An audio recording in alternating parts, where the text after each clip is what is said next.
ಬೆಂಗಳೂರಲ್ಲಿ ಅಧಿಕ ಮಾಸದಲ್ಲಿ ಪ್ರಾರಂಭವಾಯಿತು. ಆದ್ದರಿಂದ ಎರಡನೇದು ಅದಕ್ಕೆ ಇದು ಸಪ್ಲಿಮೆಂಟ್ ಆಗಿ ಬಂದಿದೆ. ಅಲ್ಲಿ ನಾನು ಮಾಡಿದ ಉಪದೇಶ ಮಾಲಿಕೆಯಲ್ಲಿ ಯುಕ್ತಿ ಪ್ರಧಾನವಾಗಿ ಹೆಚ್ಚಾಗಿ ಮಾತಾಡಿದ್ದೇನೆ. ಇಲ್ಲಿಯೂ ಅದನ್ನೇ ಮಾತಾಡ್ತೇನೆ. ಆದರೂ ವಾಕ್ಯಗಳನ್ನು ಹೇಳ್ತೇನೆ, ಇಷ್ಟೇ ವಿಶೇಷ. ಕೆಲವರಿಗೆ ಆ ವಾಕ್ಯಗಳು ಕೇಳದೇ ಇರಬಹುದು. ನೀವು ವಾಕ್ಯಗಳನ್ನು ಏನಷ್ಟು ಲಕ್ಷ್ಯಕ್ಕಿರಬೇಕಾದಿಲ್ಲ. ಆ ವಾಕ್ಯ ನಾನು ಹೇಳೋದ್ರ ಉದ್ದೇಶ ಅಲ್ಲಿ ಇದೇ ವಾಕ್ಯದಲ್ಲಿ ಅಂತ ಅಷ್ಟು ತಿಳಿಸೋದಕ್ಕೋಸ್ಕರ ಹೇಳ್ತೀನಿ. ಆ ವಾಕ್ಯ ಉಪನಿಷತ್ತು ವಾಕ್ಯದ ವಿಚಾರ ಇದೆಯಲ್ಲ, ಅದನ್ನು ತಿಳ್ಕೊಳ್ಳೋದಕ್ಕೆ ಮೊದಲು ನಾನು ಒಂದು ವಿಷಯ ಹೇಳಬೇಕಾಗಿದೆ. ಉಪನಿಷತ್ತುಗಳ ಕಾಲಕ್ಕೂ ಈಗಿನ ಕಾಲಕ್ಕೂ ಅತ್ಯಂತ ಹೆಚ್ಚು ಆಗಿಬಿಟ್ಟಿದೆ. ಜನಗಳ ಸಮಾಜ ಇದೆಯಲ್ಲ ಸಂಪೂರ್ಣವಾಗಿ ಬದಲಾಯಿಸಿಬಿಟ್ಟಿದೆ. ಉಪನಿಷತ್ತುಗಳಲ್ಲಿ ಪ್ರತಿಯೊಂದು ಕಡೆಗಳಲ್ಲಿ ಏನು ಬರೆದಿರ್ತಾರೆ ಅಂದರೆ, ಜನಗಳು ತಮ್ಮ ಆತ್ಮವನ್ನು ಕೊಂದು ಹಾಕಿಕೊಂಡ್ಬಿಟ್ಟಿದ್ದಾರೆ, ಆತ್ಮಹತ್ಯೆ ಮಾಡಿಕೊಂಡಿರ್ತಾರೆ ಎಂತ ಬರೆದಿರ್ತಾರೆ. ಹಾಗಿರ್ತಕ್ಕವರು ಉಸಿರು ಯೋನಿಗಳಲ್ಲಿ ಹುಟ್ಟುತ್ತಾರೆ ಹಾಗೆ ಎಂತ ಬರೆದಿದೆ. ಏಕೈಕ ಆತ್ಮಹನೋ ಜನಾ ಎಂತ ಬರೆದಿದೆ. ಆಪಸ್ತಂಭ ಸ್ಮೃತಿಯಲ್ಲಿ ಅದು ಆತ್ಮಲಾಭಾತ್ ನಪರಂ ವಿದ್ಯತೆ ಅಂತ ಇದೆ. ಅಂದರೆ ಆತ್ಮನನ್ನು ಕಳ್ಕೊಂಡು ಬಿಟ್ಟಿದ್ದಾರೆ ಜನಗಳು. ಹುಡುಕೋಬೇಕು. ಯಾವುದೋ ಒಂದು ಮಾಲ್ ಹೋದರೆ ನಾನು ಗಡಿಯಾರು ಹೋಗಿದೆ, ಯಾರೋ ಕಂಡು ಹಿಡಿದವ್ರಿಗೆ 20 ರೂಪಾಯಿ ಇದು ಇನಾಮ್ ಕೊಡ್ತೀನಿ ಅಂತ ಹೇಳಿದರೆ ಹೇಗೋ ಹಾಗೆ ಲಾಭ ಆತ್ಮ ಲಾಭ ಅಂತ ಬರಲಿದೆ. ಏನು ಸರಿಯಾಗಿ ಹೇಳ್ತಾ ಇಲ್ವಾ? ಏನಾಗಿದೆ? ವಿಚಾರಗಳಲ್ಲಿ ಇನ್ನೊಂದು ವಾಕ್ಯ ಇದೆ. ಅದು ಸಂತಮ ಆತ್ಮಾನಂ ಯೋನ್ಯಥಾ ಪ್ರತಿಪದ್ಯತೆ, ಯೋ ಅನ್ಯಥಾ ಸಂತಮ ಆತ್ಮಾನಂ ಅನ್ಯಥಾ ಪ್ರತಿಪದ್ಯತೆ. ತನ್ನ ಆತ್ಮ ಒಂದು ತರಹ ಇದೆ, ಇನ್ನೊಂದು ತರಹವಾಗಿ ಯಾರು ತಿಳ್ಕೊಳ್ತಾನೋ ಚಿಂತೆಯೇನ ಕೃತಂ ಪಾಪಂ ಚೋರೇನ ಆತ್ಮಾಪಹಾರಿಣ ಅಂತ. ಅವನು ಚೋರ, ಕಳ್ತನ ಮಾಡಿದ ಹಾಗೆ ತನ್ನನ್ನು ತಾನು ಕದ್ದು ಬಿಟ್ಟಿದ್ದಾನೆ. ಆತ್ಮ ಚೋರ ಅವನು ಹಾಗೆ ಮಾಡಿದ್ದಾನೆ. ಅವನು ಮಾಡಬೇಕು ಪಾಪವೇ ಇಲ್ಲ ಅಂತ. ಅಂತೂ ಆತ್ಮಹತ್ಯ, ಆತ್ಮ ನಷ್ಟ ಕಳ್ಕೊಳ್ಳೋದು, ಆತ್ಮ ಚೌರ್ಯ ಇದನ್ನು ಮಾಡಿಕೊಂಡಿದ್ದಾರೆ ಜನಗಳು ಅಂತ. ಅದು ಅವರು ಶ್ರುತಿ ಸ್ಮೃತಿ ಪುರಾಣಗಳಲ್ಲಿ ಹೇಳ್ತಾ ಇದ್ದದ್ದು ಸಾಮಾನ್ಯವಾಗಿ ಗೃಹಸ್ಥರ ಸರಿಯಾಗಿ ಇರ್ತಕ್ಕವರು ವಿಚಾರ. ಅದು ಲೌಕಿಕದಲ್ಲಿ ಇರ್ತಕ್ಕವರು ತಮ್ಮ ಲೌಕಿಕ ವ್ಯಾಪಾರಗಳನ್ನು ಮಾಡಿಕೊಂಡಿದ್ದರೂ ಕೂಡ ಅವರು ಈ ದೋಷಕ್ಕೆ ಪಾತ್ರರಾಗಿದ್ದಾರೆ ಅಂತ ಹೇಳಿದ್ರು. ಈಗ ನಾನು ಹೇಳೋ ವಿಚಾರ ಹಾಗಲ್ಲ. ಆ ಕಾಲಕ್ಕೆ ಈ ಕಾಲಕ್ಕೆ ಏನು ಹೆಚ್ಚು ಮೇಲಿದೆ ಅಂದರೆ, ಸಹಜವಾಗಿರಬೇಕಾಗಿತ್ತ ಲೌಕಿಕ, ಆ ಲೌಕಿಕ ಆತ್ಮನನ್ನೇ ಕಳ್ಕೊಂಡ್ಬಿಟ್ಟಿದ್ದಾರೆ ಜನಗಳು. ಆತ್ಮಹತ್ಯೆ ಮಾಡಿಕೊಂಡಿದ್ದಾರೆ, ಆತ್ಮ ವಂಚನೆ ಮಾಡ್ಕೊಳ್ತಿದ್ದಾರೆ, ಆತ್ಮ ಚೌರ್ಯ ಮಾಡ್ಕೊಳ್ತಿದ್ದಾರೆ ಈಗಿನ ಜನಗಳು ಅಂತ. ಹಾಗಂದ್ರೆ ಏನು ಅಂದರೆ, ತಮ್ಮ ಮನಸ್ಸಿನಲ್ಲಿ ಒಂದು ಗೊತ್ತಿದೆ ನಾವು ಇಂಥವರು ಅಂತ, ಹೀಗಿರೋರು ಅಂತ. ಅದಕ್ಕೆ ವಿರುದ್ಧವಾಗಿಯೇ ನಡೀತಾರೆ. ಅದು ಗೊತ್ತಿರ್ತಾರೆ ಅವರಿಗೆ. ಇದೆಲ್ಲ ನಾವು ಹೇಳೋದು ಯಾವುದನ್ನು ಆತ್ಮ ಉಪನಿಷತ್ನಲ್ಲಿ ಅಥವಾ ಸ್ಮೃತಿಗಳಲ್ಲಿ ಪುರಾಣಗಳಲ್ಲಿ ಹೇಳಿದೆಯಲ್ಲ, ಆತ್ಮನ ವಿಚಾರವಲ್ಲ. ಆತ್ಮ ಅಂದರೆ ನಾನು ಅಂತ ಅರ್ಥ. ನಾನು ಅಂದರೆ ಎಂಥವನು ನಾನು ಅಂತ ಗೊತ್ತು ಮಾಡಿಕೊಂಡಿದ್ದಾರಲ್ಲ, ಪ್ರೊಫೆಷನ್ ಹೇಳೋದು, ನಾನಿಂಥವನು ಅಂತ ಹೇಳ್ಕೊಳ್ಳೋದು, ನಿಜವಾಗಿರೋದು ಅದು ತೋರಿಸ್ತಾ ಇದ್ದಾರೆ. ಇದು ಯಾರೋ ಒಬ್ಬರಿಗಾಗಿಲ್ಲ, ಪ್ರಪಂಚ ಎಲ್ಲ ಭೂಲೋಕದಲ್ಲಿ ಎಲ್ಲ ಕಡೆಯೂ ಎಲ್ಲ ಸಮಾಜದ ಎಲ್ಲ ಕಡೆವರೆಗೂ ಆಗಿಬಿಟ್ಟಿದೆ. ಹಾಗಂದ್ರೆ ಏನರ್ಥ ಅಂತ, ಆರ್ಥಿಕ ಸ್ಥಿತಿ ಅಂತ ಇಟ್ಕೊಳ್ಳಿ. ನಮಗೆ ಸರಿಯಾಗಿ ಒಂದು ಸಂಸಾರ ಅಥವಾ ಒಂದು ದೇಶ, ಒಂದು ಊರು ಇಷ್ಟಗಳಲ್ಲಿ ಸರಿಯಾಗಿ ಮುಗ್ಗಟ್ಟು ಏನೋ ಆಗಿಬಿಟ್ಟಿದೆ ಅಂತ ಇಟ್ಕೊಳ್ಳಿ. ಅದನ್ನು ತೋರಿಸ್ಕೊಡ್ದು ನಾವು ಇತರರಿಗೆ. ಆರ್ಥಿಕ ಮುಗ್ಗಟ್ಟು ಆಗಿದೆ ಅಂತ ತೋರಿಸ್ಕೊಂಡ್ಬಿಟ್ರೆ ನಮಗೆ ಅಪಮಾನ ಅಂತ. ಅದನ್ನು ಹೊರಗೆ ಚೆನ್ನಾಗಿ ತೋರ್ಕೊಂಡು ಹಿಂದಕ್ಕೆ ಹಾಸ್ಯ ಮಾಡ್ತಾ ಇದ್ರು. ಯಾರೋ ಒಬ್ಬರು ಸಾಹೇಬರಿದ್ದಂತೆ ಮುಸಲ್ಮಾನರು ಊಟ ಮಾಡಕ್ಕೆ ಬರಬೇಕಾದ್ರೆ ಮೀಸೆ ಮೇಲೆ ಒಂದು ಸಣ್ಣಕ್ಕಿಯ ಅವಲಿಟ್ಕೊಂಡು ಬರ್ತಿದ್ರಂತೆ. ಅಂದರೆ ಸಣ್ಣಕ್ಕಿ ಊಟ ಮಾಡ್ತೀನಿ ಅಂತ ಗೊತ್ತಾಗಲಿ ಅಂತ. ಮನೇಲಿ ಹಿಟ್ಟು ಕೂಡ ಇಲ್ಲ, ಆದರೂ ಕೂಡ ಹೊರಗೆ ಬರುವಾಗ ಅವಲಿಟ್ಕೊಂಡು ಬರ್ತಾ ಇದ್ರು ಅಂತ. ಅಕ್ಕಿ ಊಟ ಮಾಡ್ತೀನಿ ಅಂತ ಗೊತ್ತಾಗಲಿ ಜನಗಳಿಗೆ ಅಂತ. ಹಾಗೆ ಎಲ್ಲ ಫೈಲ್ನಲ್ಲಿಯೂ ಆರ್ಥಿಕದಲ್ಲಿ ಮುಗ್ಗಟ್ಟಾಗಿದ್ದರೂ ಕೂಡ ನಿಮಗೆ ಸಾಲ ಕೊಡ್ತೀವಿ ಅಂತ ಕೆಲವರು ಅಂತಾರೆ. ಒಂದು ದೇಶದವರು ಇನ್ನೊಂದು ದೇಶಕ್ಕೆ ನಾವು ಸಾಲ ಕೊಡ್ತೀವಿ ಅಂದರೆ, ಒಬ್ಬ ಮನುಷ್ಯ ಇನ್ನೊಬ್ಬ ಮನುಷ್ಯನಿಗೆ ಸಾಲ ಕೊಡ್ತೀನಿ ಅಂತಂದರೆ, ನಾವು ಬಡ್ಡಿ ತಗೊಳ್ತೀನಿ ಅಂತಂದರೆ ನಾವೇನು ತಿಳ್ಕೋಬೇಕು? ಅವನು ಧನಿಕ ಅಂತ ತಿಳ್ಕೋಬೇಕಲ್ಲ. ಹಾಗಿಲ್ಲ, ಅದರಲ್ಲಿ ದುಡಿಯೋಕೆ ಅದರಲ್ಲಿ ಒಂದು ವ್ಯಕ್ತಿ ನನ್ನ ಹತ್ರ ನೀವು ತಗೊಂಡು ಹೋಗೋದು ₹100 ನನ್ನ ಹತ್ರ ಶೇಕಡ 2-3 ಬಡ್ಡಿಯಂತೆ ತಗೊಂಡು ಹೋಗೋದು, ಇನ್ನೊಬ್ಬನಿಗೆ ಕೊಡುವಾಗ 5 ಕೊಟ್ಟು ಬಿಡೋದು. ಅಂದರೆ ನೀವು ಧನಿಕ ಅಂತ ಅವನು ತಿಳ್ಕೊಂಡಿದ್ದಾನೆ. ನಿಮ್ಮ ಹತ್ರ 2 ಬಂತಲ್ಲ, ನಿಮಗೆ ಲಾಭ ಆಯಿತು. ಹೊರಗೆ ಮಾತ್ರ ನಾವೇ ಧನಿಕ ಅಂತ ತೋರಿಸ್ಕೊಳ್ಳೋದು. ನಿಜವಾಗಿ ನೀವು ಸಾಲಗಾರರು. ಇದು ಸುಮ್ಮನೆ ಆರ್ಥಿಕ ವಿಚಾರ. ಇದು ಪ್ರತಿಯೊಬ್ಬರೂ ತಮ್ಮ ನಿಜವಾದ ಆರ್ಥಿಕ ಸ್ಥಿತಿಯನ್ನು ತೋರಿಸ್ಕೊಳ್ಳೋದಿಲ್ಲ. ಇದು ವ್ಯಕ್ತಿಗಳಾಗಲಿ, ಸಮಾಜವಾಗಲಿ, ದೇಶದ ಜನಾಂಗವೇ ಆಗಲಿ, ಎಲ್ಲರೂ ತಮ್ಮ ನಿಜವಾದ ಸ್ಥಿತಿ ಏನು ಅಂತ ಗೊತ್ತಾಗೋದಿಲ್ಲ. ಗೊತ್ತಾದರೂ ಅದನ್ನು ಸರಿಯಾಗಿ ಹೇಳೋಲ್ಲ. ಅದು ಆತ್ಮಚೌರ್ಯ, ಆತ್ಮಹತ್ಯೆ ಅಂತ ಹೇಳಿದ್ನಲ್ಲ. ಈ ಲೌಕಿಕ ಆತ್ಮಹತ್ಯೆ, ಲೌಕಿಕ ಆತ್ಮಚೌರ್ಯ, ಆತ್ಮನಾಶ, ತಮ್ಮನ್ನು ಕಳ್ಕೊಂಡಿರೋದು, ತಮ್ಮನ್ನು ತಾವೇ ಹುಡುಕೋದು, ಇದು ಒಂದು ವಿಲಕ್ಷಣವಾದ ಪದ್ಧತಿ. ಇದು ರಿಫಾರ್ಮ್ ಅಂದರೆ ಕೇವಲ ಸಮಾಜವನ್ನು ಸುಧಾರಣೆ ಮಾಡಿ ಒಳ್ಳೆಯ ಸ್ಥಿತಿಗೆ ತರೋದು ಅಂತ ಅರ್ಥ. ಜನಗಳು ಬಹಳ ಕೆಟ್ಟ ಹೋಗಿದ್ದಾರೆ, ಅವರನ್ನು ತಿಳುವಳಿಕೆ ಕೊಟ್ಟು ನಾವು ಸರಿಯಾಗಿ ಮಾಡಬೇಕು ಅಂತ. ಅವನು ಹಾಗಿಲ್ಲ, ಅವನು ಅದನ್ನು ನಂಬಿಕೆ ಇಲ್ಲ ಅವನಿಗೆ, ಆದರೂ ಬಿಡೋ ಹಾಗಿಲ್ಲ. ಉದಾಹರಣೆಗೆ ಅರ್ಲಿ ಮ್ಯಾರೇಜ್ ಅಂತ ಒಂದು ಸುಮ್ಮನೆ ದೃಷ್ಟಾಂತ ಹೇಳ್ತೀನಿ ನಾನು. ಚಿಕ್ಕ ಮದುವೆ ಮಾಡಬೇಕೋ ಬೇಡವೇ ಹಾಗೆ ಅಂತ. ಮಾಡಬೇಕು ಅಂತ ಕೆಲವರು, ಮಾಡಬಾರ್ದು ಅಂತ ಕೆಲವರು. ಯಾರು ಮಾಡಬೇಕು ಅಂತಿದ್ದಾರೋ ಅವ್ರು ಮಾಡೋಲ್ಲ, ಯಾರು ಮಾಡಬಾರ್ದು ಅಂತಿದ್ದಾರೋ ಅವರು ಬಿಡೋದು ಇಲ್ಲ. ಅವರು ಹೊರಗೆ ಮಾತ್ರ ಹೇಳೋದು ಬಿಡೋಲ್ಲ. ಈ ವಾದ ಮಾಡುವಾಗ ಮಾತ್ರ ಚೈಲ್ಡ್ ಮ್ಯಾರೇಜ್ ಬಹಳ ಕೆಟ್ಟದ್ದು ಹಾಗೆ ಅಂತ ಹೇಳಿ ವಾದ ಮಾಡಿ ಡಿಬೇಟ್ ಮಾಡಿ ತಯಾರು ಮಾಡಿರ್ತಾರೆ. ಅವರೇ ಚೈಲ್ಡ್ ಮ್ಯಾರೇಜ್ ಮಾಡೋರು. ಅದು ಚಮತ್ಕಾರ. ಯಾರು ವಯಸ್ಸು ತಡೆದು ಮಾಡ್ತಕ್ಕದ್ದು ಸರಿಯಲ್ಲ, ಈ ತೊಂದರೆಯಾಗಿದೆ ಅಂತಾರೆ, ಅವರೇ ಹಾಗೆ ಮಾಡೋರು. ಇನ್ನೇನಂದಬೇಕು, ಸಮಾಜದೊಳಗೆ ಏನೇನು ಕೇಳಾಗಿದೆ ಅಂತ ಹೇಳ್ತೀವೋ ಆ ಹೇಳ್ತಕ್ಕವರು ನಂಬಿಕೆ ಇಲ್ಲ, ತಾವು ಮಾಡೋಲ್ಲ. ಇದು ಒಂದು ಆತ್ಮಹತ್ಯೆ. ಸಮಾಜದ ವಿಷಯ ನಾನು ಹೇಳಿದ್ದು ಇದಾಯಿತು. ಆಮೇಲೆ ರಾಜಕೀಯ, ರಾಷ್ಟ್ರದ ವಿಚಾರ. ನಮ್ಮ ರಾಷ್ಟ್ರ ಹೀಗಿರಬೇಕು, ಹಾಗಿರಬೇಕು ಅಂತ ರಾಷ್ಟ್ರ ನಾಯಕರುಗಳೆಲ್ಲ ಹೇಳ್ತಿರ್ತಾರಲ್ಲ, ಅವರವರಂತೆ ನಡೆಯಲ್ಲ. ಆ ರಾಷ್ಟ್ರ ಅಭಿಮಾನಂತೆ ಇರೋಲ್ಲ. ಅವರ ಮೇಲೆ ಕೇಸುಗಳು ಬರ್ತಿರ್ತವೆ ಎಷ್ಟೋ ಶಕ್ತಿ ಒಳಗೆ. ಇಂಥ ಅನ್ಯಾಯ ಮಾಡಿದ್ದಾರೆ, ಹೀಗೆ ತಿಂದಿದ್ದಾರೆ, ರಾಷ್ಟ್ರ ದ್ರೋಹ ಮಾಡಿದ್ದಾರೆ, ಹಾಗೆ ಹೀಗಂತೆಲ್ಲ ತರ್ತಾರೆ ಕೇಸುಗಳನ್ನ. ಅವರು ಆ ವಿಷಯವನ್ನು ವಿಚಾರ ಮಾಡೋಕ್ಕೆ ಅವಕಾಶ ಕೊಡಲ್ಲ. ಯಾಕೆಂದರೆ ಬಾಯಿಗೆ ಹೊರಗೆ ಬಂದುಬಿಡುತ್ತೆ. ಹೀಗಾಗಿದೆ.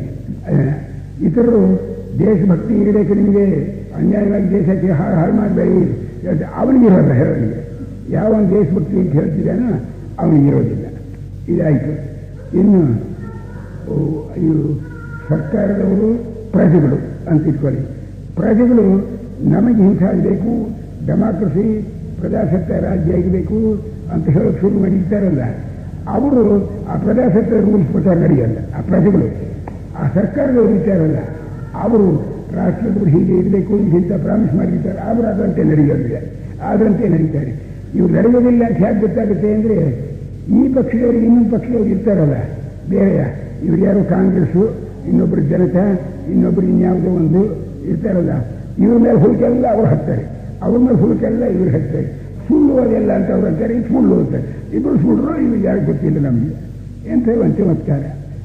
ಎಲ್ಲ ಯಾವ ರಾಜಕೀಯವಾಗಲಿ ಅಥವಾ ನೀತಿ ವಿಚಾರವಾಗಲಿ ಅಥವಾ ಮತ ವಿಚಾರವಾಗಲಿ, ಮತ ಎಲ್ಲ ನಮ್ಮ ಕ್ರೈಸ್ತ ಮತ ನಂಬಿಕೊಳ್ಳೋದ್ರಿಂದ ನಿಮಗೆ ಬಹಳ ಅನುಕೂಲವಾಗುತ್ತೆ ಹಾಗೆ ಅಂತ ಹೇಳಿ ಬರ್ತಾರಲ್ಲ, ಅವು ಕ್ರಿಶ್ಚಿಯನ್ರಾಗಿರಲ್ಲ.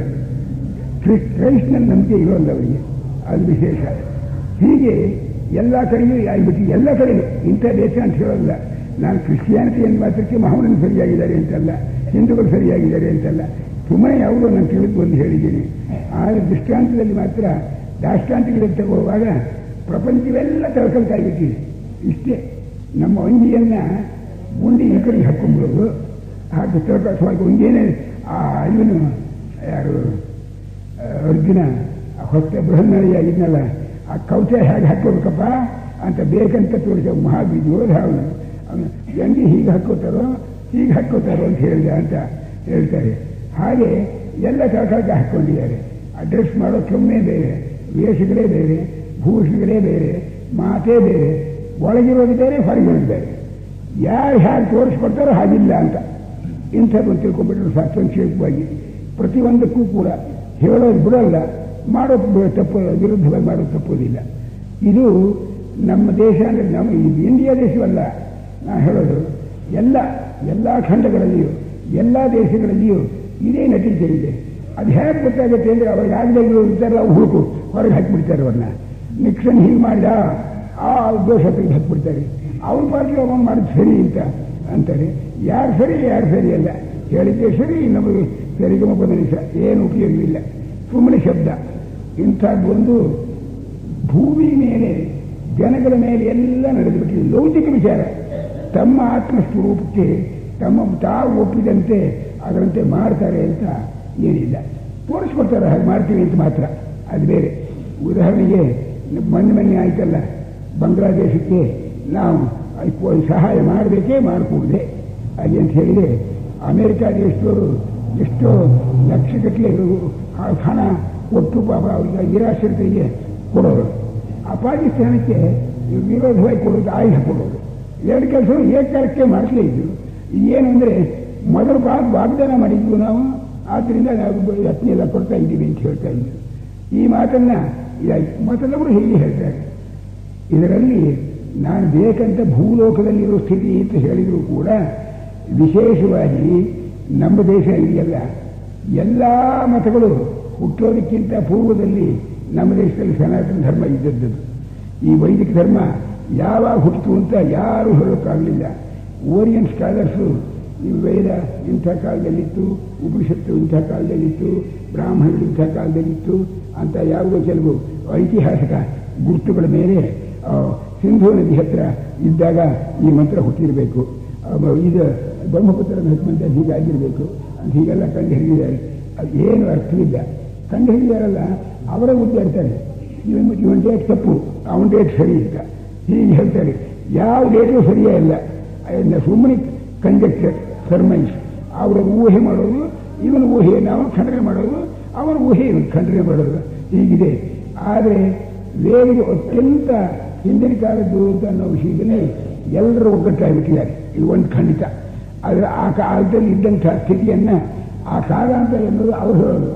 ಕಾಲವೇ ಇಲ್ಲ ವೇದಕ್ಕೆ ಅಂತ ನಮ್ಮವ್ರು ಹೇಳ್ತಕ್ಕಂಥದ್ದು. ಯಾವಾಗಲೂ ನಿತ್ಯವಾಗಿದೆ ವೇದ, ಹಾಗೆ ಇದೆ ಅಂತ ನಮ್ಮವ್ರು ಹೇಳ್ತಾರೆ.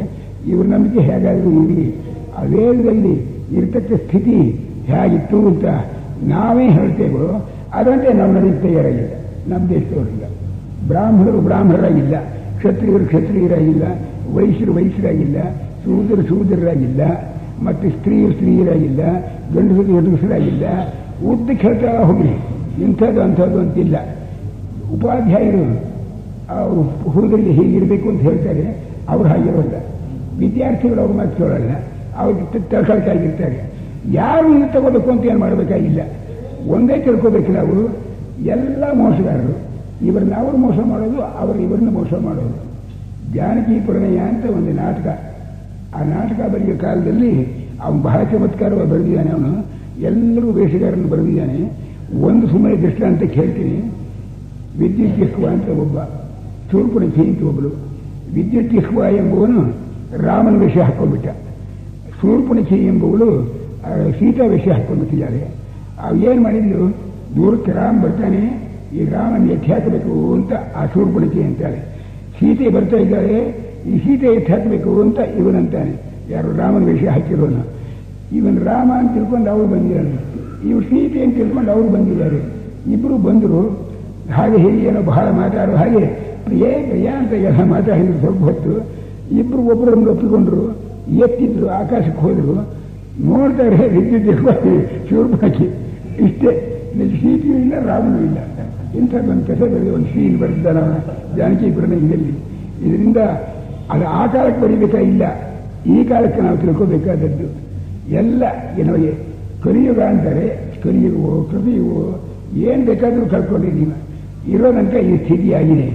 ಇದರಿಂದ ಏನಾದರೂ ಮಾಡಿ ಈ ವ್ಯವಸ್ಥೆ ಆಗೋದಕ್ಕೆ ಅವಕಾಶ ಇದೆಯೇ? ಇದಕ್ಕೇನಾದರೂ ಆಸೆ ಇದೆಯೇ ಅನ್ನೋ ವಿಚಾರ ಯಾರು ಮಾಡ್ತಕ್ಕದ್ದು ಯುಕ್ತ ಹಾಗೆ ಅಂತ ಕೇಳಿದರೆ ನಮ್ಮ ದೇಶದವರು ಮಾಡೋದು ಯುಕ್ತ. ಅತ್ಯಂತ ಪುರಾತನ ಕಾಲದವರು ಕೇವಲ ದುಡ್ಡು ದೂಪಗಳ ಇಲ್ಲದೆ ಓದಿಲ್ಲದೆ ವಿದ್ಯೆಯನ್ನು ಸಂಪಾದನೆ ಮಾಡಿಕೊಂಡು ಜನಗಳಿಗೆ ಒಬ್ಬರಿಗೆ ಹೇಳ್ತಾ ಫೀಸ್ ಇಲ್ಲ, ಕಾಲೇಜ್ ಇಲ್ಲ, ಯೂನಿವರ್ಸಿಟಿ ಇಲ್ಲ, ಡಿಗ್ರಿ ಇಲ್ಲ, ಅದಕ್ಕೆ ಅಪಾಯಿಂಟ್ಮೆಂಟ್ ಇಲ್ಲ, ಇಂಥ ಕಾಲ. ಹಾಗಿದ್ದಂಥ ಕಾಲದೊಳಗೆ ಅವರು ಕಂಡು ಹಿಡಿದಿದ್ದಂಥ ವಿದ್ಯೆ ಇವತ್ತಿನವರೆಗೂ ಉಪನಿಷತ್ತಿನಲ್ಲಿದೆ. ಈಗ ನಾನು ತಗೊಂಡಿರೋದು ಉಪನಿಷತ್ತುಗಳಿಗೆ ಅರ್ಥವನ್ನು ಮಾಡೋದು ಹೇಗೆ ಅನ್ನೋ ವಿಚಾರ. ಈ ಸತ್ತಿ ಉಪನಿಷತ್ ಅರ್ಥ ನಿರ್ಣಯ ಈ ಮಾಲಿಕೆಗೆ ಇಟ್ಕೊಂಡಿರೋದು. ನಿರ್ಣಯ ಮಾಡಿಕೊಂಡ್ರೆ ನಮಗೇನು ಉಪಯೋಗ ಬೀಳುತ್ತೆ ಏನು ಅಂದರೆ ಮುಂದಕ್ಕೆ ನಾನು ಹೇಳೋನಾಗಿದ್ದೀನಿ. ಅಲ್ಲಿ ವೇದಾಂತ ವಿಜ್ಞಾನ ಅಂತ ಒಂದು ಮಾಲಿಕೆ ಇಟ್ಟುಕೊಂಡಿದ್ದೆ ಬೆಂಗಳೂರು ಒಳಗೆ. ಅಲ್ಲಿ ವೇದಾಂತ ಅಂದರೆ ಉಪನಿಷತ್ನಲ್ಲಿರೋ ವಿದ್ಯೆಗೆ ಹೆಸರು, ಎರಡೂ ಒಂದೇ. ಅಲ್ಲಿ ಕೇವಲ ಸ್ವತಂತ್ರವಾಗಿ ಬಹಳ ಮಾತಾಡ್ತಿದ್ವು. ಇಲ್ಲಿ ಉಪನಿಷತ್ತು ವಾಕ್ಯಗಳನ್ನು ತಗೊಂಡು ಹೇಳ್ತೀನಿ ಇಷ್ಟೇ. ಆ ವಾಕ್ಯವನ್ನು ವಾಕ್ಯ ಅನ್ನೋದು ಮರೆತು ಬಿಡಿ, ನೀವು ಮತ್ತೇನೇ ಮಾಡಬೇಕಾಗಿಲ್ಲ. ಸುಮ್ಮನೆ ಒಂದು ವಾಕ್ಯ ಅಂತ ತಿಳ್ಕೊಂಬಿಡಿ. ಇಲ್ಲೊಂದು ಪೋಸ್ಟರ್ ಬರೆದ್ಬಿಟ್ಟಿದೆ ಅಂತ ಇಟ್ಕೊಳ್ಳಿ, ಇಲ್ಲಿ ಒಳಗೆ ಉಪನ್ಯಾಸ ಆಗ್ತಾ ಇದೆ ಅಂತ. ಏನು ಇಲ್ಲವೇ ಇಲ್ಲ, ಅದು ಪ್ರಮಾಣ ಎಲ್ಲ ಜ್ಞಾನ ಅಂದಿಲ್ಲ. ಒಳಗೆ ಬರೋದು ನೋಡೋದು, ಇದ್ರೆ ಬರೋದು, ಇಲ್ಲದ್ರೆ ಇಲ್ಲಿ ಬಿಡೋದು ಇಷ್ಟೇ. ನೀವು ಉಪನಿಷತ್ತು ಅನ್ನೋದಕ್ಕೆ ಏನು ತಿಳ್ಕೊಬೇಕಂದ್ರೆ ಹವನ್ ಪೋಸ್ಟರ್ ಅಂತ ತಿಳ್ಕೊಂಬಿಡಿ, ಅಲ್ಲಿ ಬರೆದು ಬಿಟ್ಟಿದೆ. ಓದೋದು ಇದೆಯಾ ಸರಿ, ಇಲ್ಲ ಬಿಡು ಇಷ್ಟೇ. ಉಪನಿಷತ್ತನ್ನು ನೀವೀಗ ಹಳೇ ಭಾಷೆಯಾಗಿತ್ತು, ಹಳೇ ಭಾಷೆಯೋ ಹೊಸ ಭಾಷೆಯೋ ಅದೊಂದು ಗುರುತು ಮಾತು ಇಷ್ಟೇ ತಿಳ್ಕೊಂಬಿಡಿ. ಆ ಮಾತಿಗೆ ಅರ್ಥ ಏನಾಗುತ್ತೆಯೋ ಹಾಗಿದೆಯೇ ನೋಡೋದು, ಇದೆಯಾ ಪ್ರಮಾಣ ಆಯಿತು, ಇಲ್ಲವೇ ಅಲ್ಲ ಇಷ್ಟೇ ಉಪನಿಷತ್ನವರು. ಇದನ್ನ ಹೀಗಂತ ಹೇಳಿದವರು ಶಂಕರಾಚಾರ್ಯರು. ಏನಂತ ಉಪನಿಷತ್ತುಗಳಲ್ಲಿವೆ, ಉಪನಿಷತ್ತುಗಳು ಉಪನಿಷತ್ತು ವಾಕ್ಯಗಳು ವೇದವಾಕ್ಯ ಪ್ರಮಾಣ, ಆದ್ದರಿಂದ ನಂಬಬೇಕು ಅಂತ ಹೇಳಲಿಲ್ಲ ಶಂಕರಾಚಾರ್ಯರು. ಅವ್ರು ಹೇಳಿದ್ದಿದೆಯಲ್ಲ, ಉಪನಿಷತ್ತು ಎಂಬುದು ಒಂದು ವಾಕ್ಯ, ವಾಕ್ಯಕ್ಕೆ ಒಂದೊಂದು ವಿಷಯದಲ್ಲಿ ತಾತ್ಪರ್ಯ ಇರುತ್ತೆ. ಆ ವಾಕ್ಯದಲ್ಲಿ ತಾತ್ಪರ್ಯ ಇದೆಯಲ್ಲ, ಆ ವಾಕ್ಯ ನೋಡಿಕೊಂಡು ಆ ತಾತ್ಪರ್ಯದಂತೆ ನೋಡಿದರೆ ಏನು ಹೇಳುತ್ತೆಯೋ ಹಾಗಿದೆಯೋ ವಸ್ತು ಸ್ಥಿತಿ ಅಂತ ಇತರ ತಗೊಳ್ತಕ್ಕದ್ದು ಇದು ಬಿಡ್ತಕ್ಕದ್ದು. ಇದನ್ನ ಶಂಕರಾಚಾರ್ಯ ಸಂಪ್ರದಾಯದವರು ಹೇಳಿದ ಯಾರು ಹೇಳಿಲ್ಲ. ಇದು ಒಂದು ದೊಡ್ಡ ವಿಷಯ. ಇದು ನಿಜವಾದರೆ ಆ ಕಾಲಕ್ಕೆ ಸೇರಿದ್ದು ಈ ಕಾಲಕ್ಕೆ ಸೇರಿದ್ದು ತಗೊಂಡು ಏನು ಮಾಡಬೇಕು ನಾವು? ಬಿಫೋರ್ ಕ್ರೈಸ್ಟ್ ಆಗಲಿ ಆಫ್ಟರ್ ಕ್ರೈಸ್ಟ್ ಆಗಲಿ ಅದರಲ್ಲಿ ಏನಿಲ್ಲ. ಆ ವಾಕ್ಯಕ್ಕೆ ಏನು ಬೆಲೆ ಅಂತ ಇವರು ವಾಸಿಷ್ಠ ರಾಮಾಯಣದಲ್ಲಿ ಒಂದು ವಾಕ್ಯ ಬರೆದಿದ್ದಾರೆ. ಯುಕ್ತಿಯುಕ್ತಂ ವಚೋ ಗ್ರಾಹ್ಯಂ ಬಾಲಾದಪಿ ಸುಖಾದಪಿ ಅಂತ. ಯುಕ್ತಿಯುಕ್ತವಾಗಿದ್ದರೆ ಒಬ್ಬ ಹುಡುಗ ಹೇಳಲಿ, ಒಂದು ಗಿಳಿ ಹೇಳಲಿ, ಅದು ನಾವು ನಂಬಬೇಕು. ಅನ್ಯತ್ರಿಣಮಿರತ್ಯಾಜ್ಯಂ ಅಪ್ಯುಕ್ತಂ ಪದ್ಮಜನ್ಮನ. ಚತುರ್ಮುಖ ಬ್ರಹ್ಮಣ ಹೇಳಲಿ, ಅದು ಯುಕ್ತಿಯುಕ್ತವಲ್ಲದೆ ಹೋದರೆ ಖಂಡ ಬಿಟ್ಬಿಡ್ತಕ್ಕದ್ದು.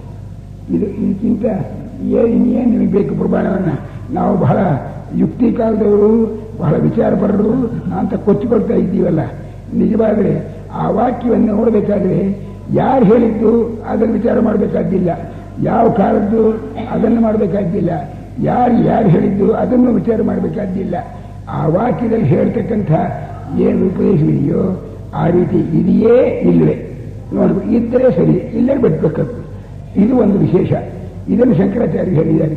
ಶಂಕರ ಜಯಂತಿ ಒಳಗೆ ಈಗ ನಾವು ಜ್ಞಾಪಕ ಮಾಡ್ಕೋಬೇಕಾದ್ರೆ ಉಪನಿಷತ್ ಸಂದೇಶ ಎಂಬುದು ಏನು ಎಂಬುದೇ ಉಪನಿಷತ್ ಸಂದೇಶ ಹೇಳ್ತಲ್ಲ, ಯಾವಾಗಲೂ ನಿತಸ್ಥಿತಿ, ಕಾಲ ಇಲ್ಲ, ದೇಶದ ಸ್ಥಿತಿಯಲ್ಲ, ಯಾವುದಾದ್ರು ನೇಷನ್ಗೋಸ್ಕರ ಹೇಳಿದ್ದಲ್ಲ, ಯಾವ ದೇಶ ಕಾಲ ಪರಿಚ್ಛೇದಾದಿಗಳು ಏನು ಇಲ್ಲದೇ ಇರತಕ್ಕ ಯೂನಿವರ್ಸಲ್ ಟ್ರೂಟ್ಸ್ ಅಂತಾರಲ್ಲ, ಎಲ್ಲ ದೇಶಕ್ಕೂ ಎಲ್ಲ ಜನರಿಗೂ ಮನುಷ್ಯ ಮಾತ್ರಕ್ಕೆ ಅಧಿಕಾರ. ಇದು ವಿಚಾರ ತಿಳ್ಕೊಳ್ಳೋದು. ಅಧಿಕಾರ ಅಂದರೆ ಯೋಗ್ಯತೆ ಇದ್ದವರಿಗೆಲ್ಲ ತಿಳಿಯುತ್ತೆ, ಇಲ್ಲದೆ ಇದ್ದವ್ರಿಗೆ ಇಲ್ಲ, ಇಷ್ಟೇ ಲೆಕ್ಕ. ಈಗ ಯಾರಿಗೋಸ್ಕರ ಉಪನ್ಯಾಸ ಮಾಡ್ತೀರಿ? ನಾ ಹೇಳಿದ್ದು ಯಾರಿಗೆ ತಿಳಿಯುತ್ತೋ ಅವರಿಗೋಸ್ಕರ ಹೇಳ್ತೀನಿ ನಾನು, ಇಷ್ಟೇ ಲೆಕ್ಕ. ಇನ್ನು ಬಾಕಿಯವ್ರಿಗೆ ಏನಿಲ್ಲ. ಯಾವ ಜಾತಿ, ಯಾವ ಕುಲ, ಯಾವುದು ಅದನ್ನೆಲ್ಲ ವಿಚಾರ ಮಾಡೋದ ನಾವೀಗ. ಯಾರು ಹೇಳ್ತಿದ್ರೆ ತಿಳಿದವರು ಇದು ಉಪಯೋಗಿಸ್ಕೊಳ್ಳೋರಲ್ಲ ಅಧಿಕಾರಿಗಳು, ಇಲ್ಲದೆ ಅಂದರೆ ಅವರಿಗಲ್ಲ. It is not for them, ಇಷ್ಟೇ ಲೆಕ್ಕ. ಹೀಗಿದೆ ಉಪನಿಷತ್ತಿನ ಸಂದೇಶ ಎಂಬುದನ್ನು ಶಂಕರಾಚಾರ್ಯ ಹೇಳಿದ್ದಾರೆ ಎನ್ನುವುದು ಒಂದು ದೊಡ್ಡ ವಿಶೇಷ. ಇದರ ಬಗ್ಗೆ ಪ್ರಾರಂಭ ಮಾಡೋದು ಉಪನಿಷತ್ತಿನಲ್ಲಿ. ಈಗ ಒಂದು ಸ್ವಲ್ಪ ಹೊತ್ತು ಈ ಪೀಠಿಕೆ ಒಳಗೆ ಕಲಿಬೇಕಾಯ್ತು ಇದನ್ನು ಹೇಳೋದಕ್ಕೋಸ್ಕರ. ಏನಂದರೆ ನಾವು ಈಗಿರೋ ಸ್ಥಿತಿಯಲ್ಲಿ ಸಂಪೂರ್ಣವಾಗಿ ಬದಲಾಯಿಸಿಬಿಟ್ಟಿದ್ದೀವಲ್ಲ, ಇದನ್ನು ಸರಿ ಮಾಡೋದಕ್ಕೆ ಇಲ್ಲಿ ಯಾವ ದೇಶದವರು, ನಮ್ಮ ದೇಶದವರು ಹೀಗಿದೆ, ಬಹಳ ಸಂಸ್ಕೃತಿಯವರು ನಾವು, ಆ ಸಂಸ್ಕೃತಿಯಿಂದ ಎಲ್ಲರ ಲೋಕವನ್ನೆಲ್ಲ ಉದ್ಧಾರ ಮಾಡಬಹುದು ಅಂತ ಹೇಳ್ಕೊಂಡು ಎಷ್ಟೋ ಜನಗಳು ಅಮೆರಿಕಕ್ಕೆ ಹೋಗ್ತಾರೆ, ರಷ್ಯಾಕ್ಕೆ ಹೋಗ್ತಾರೆ, ಯುರೋಪ್ಗೆ ಹೋಗ್ತಾರೆ.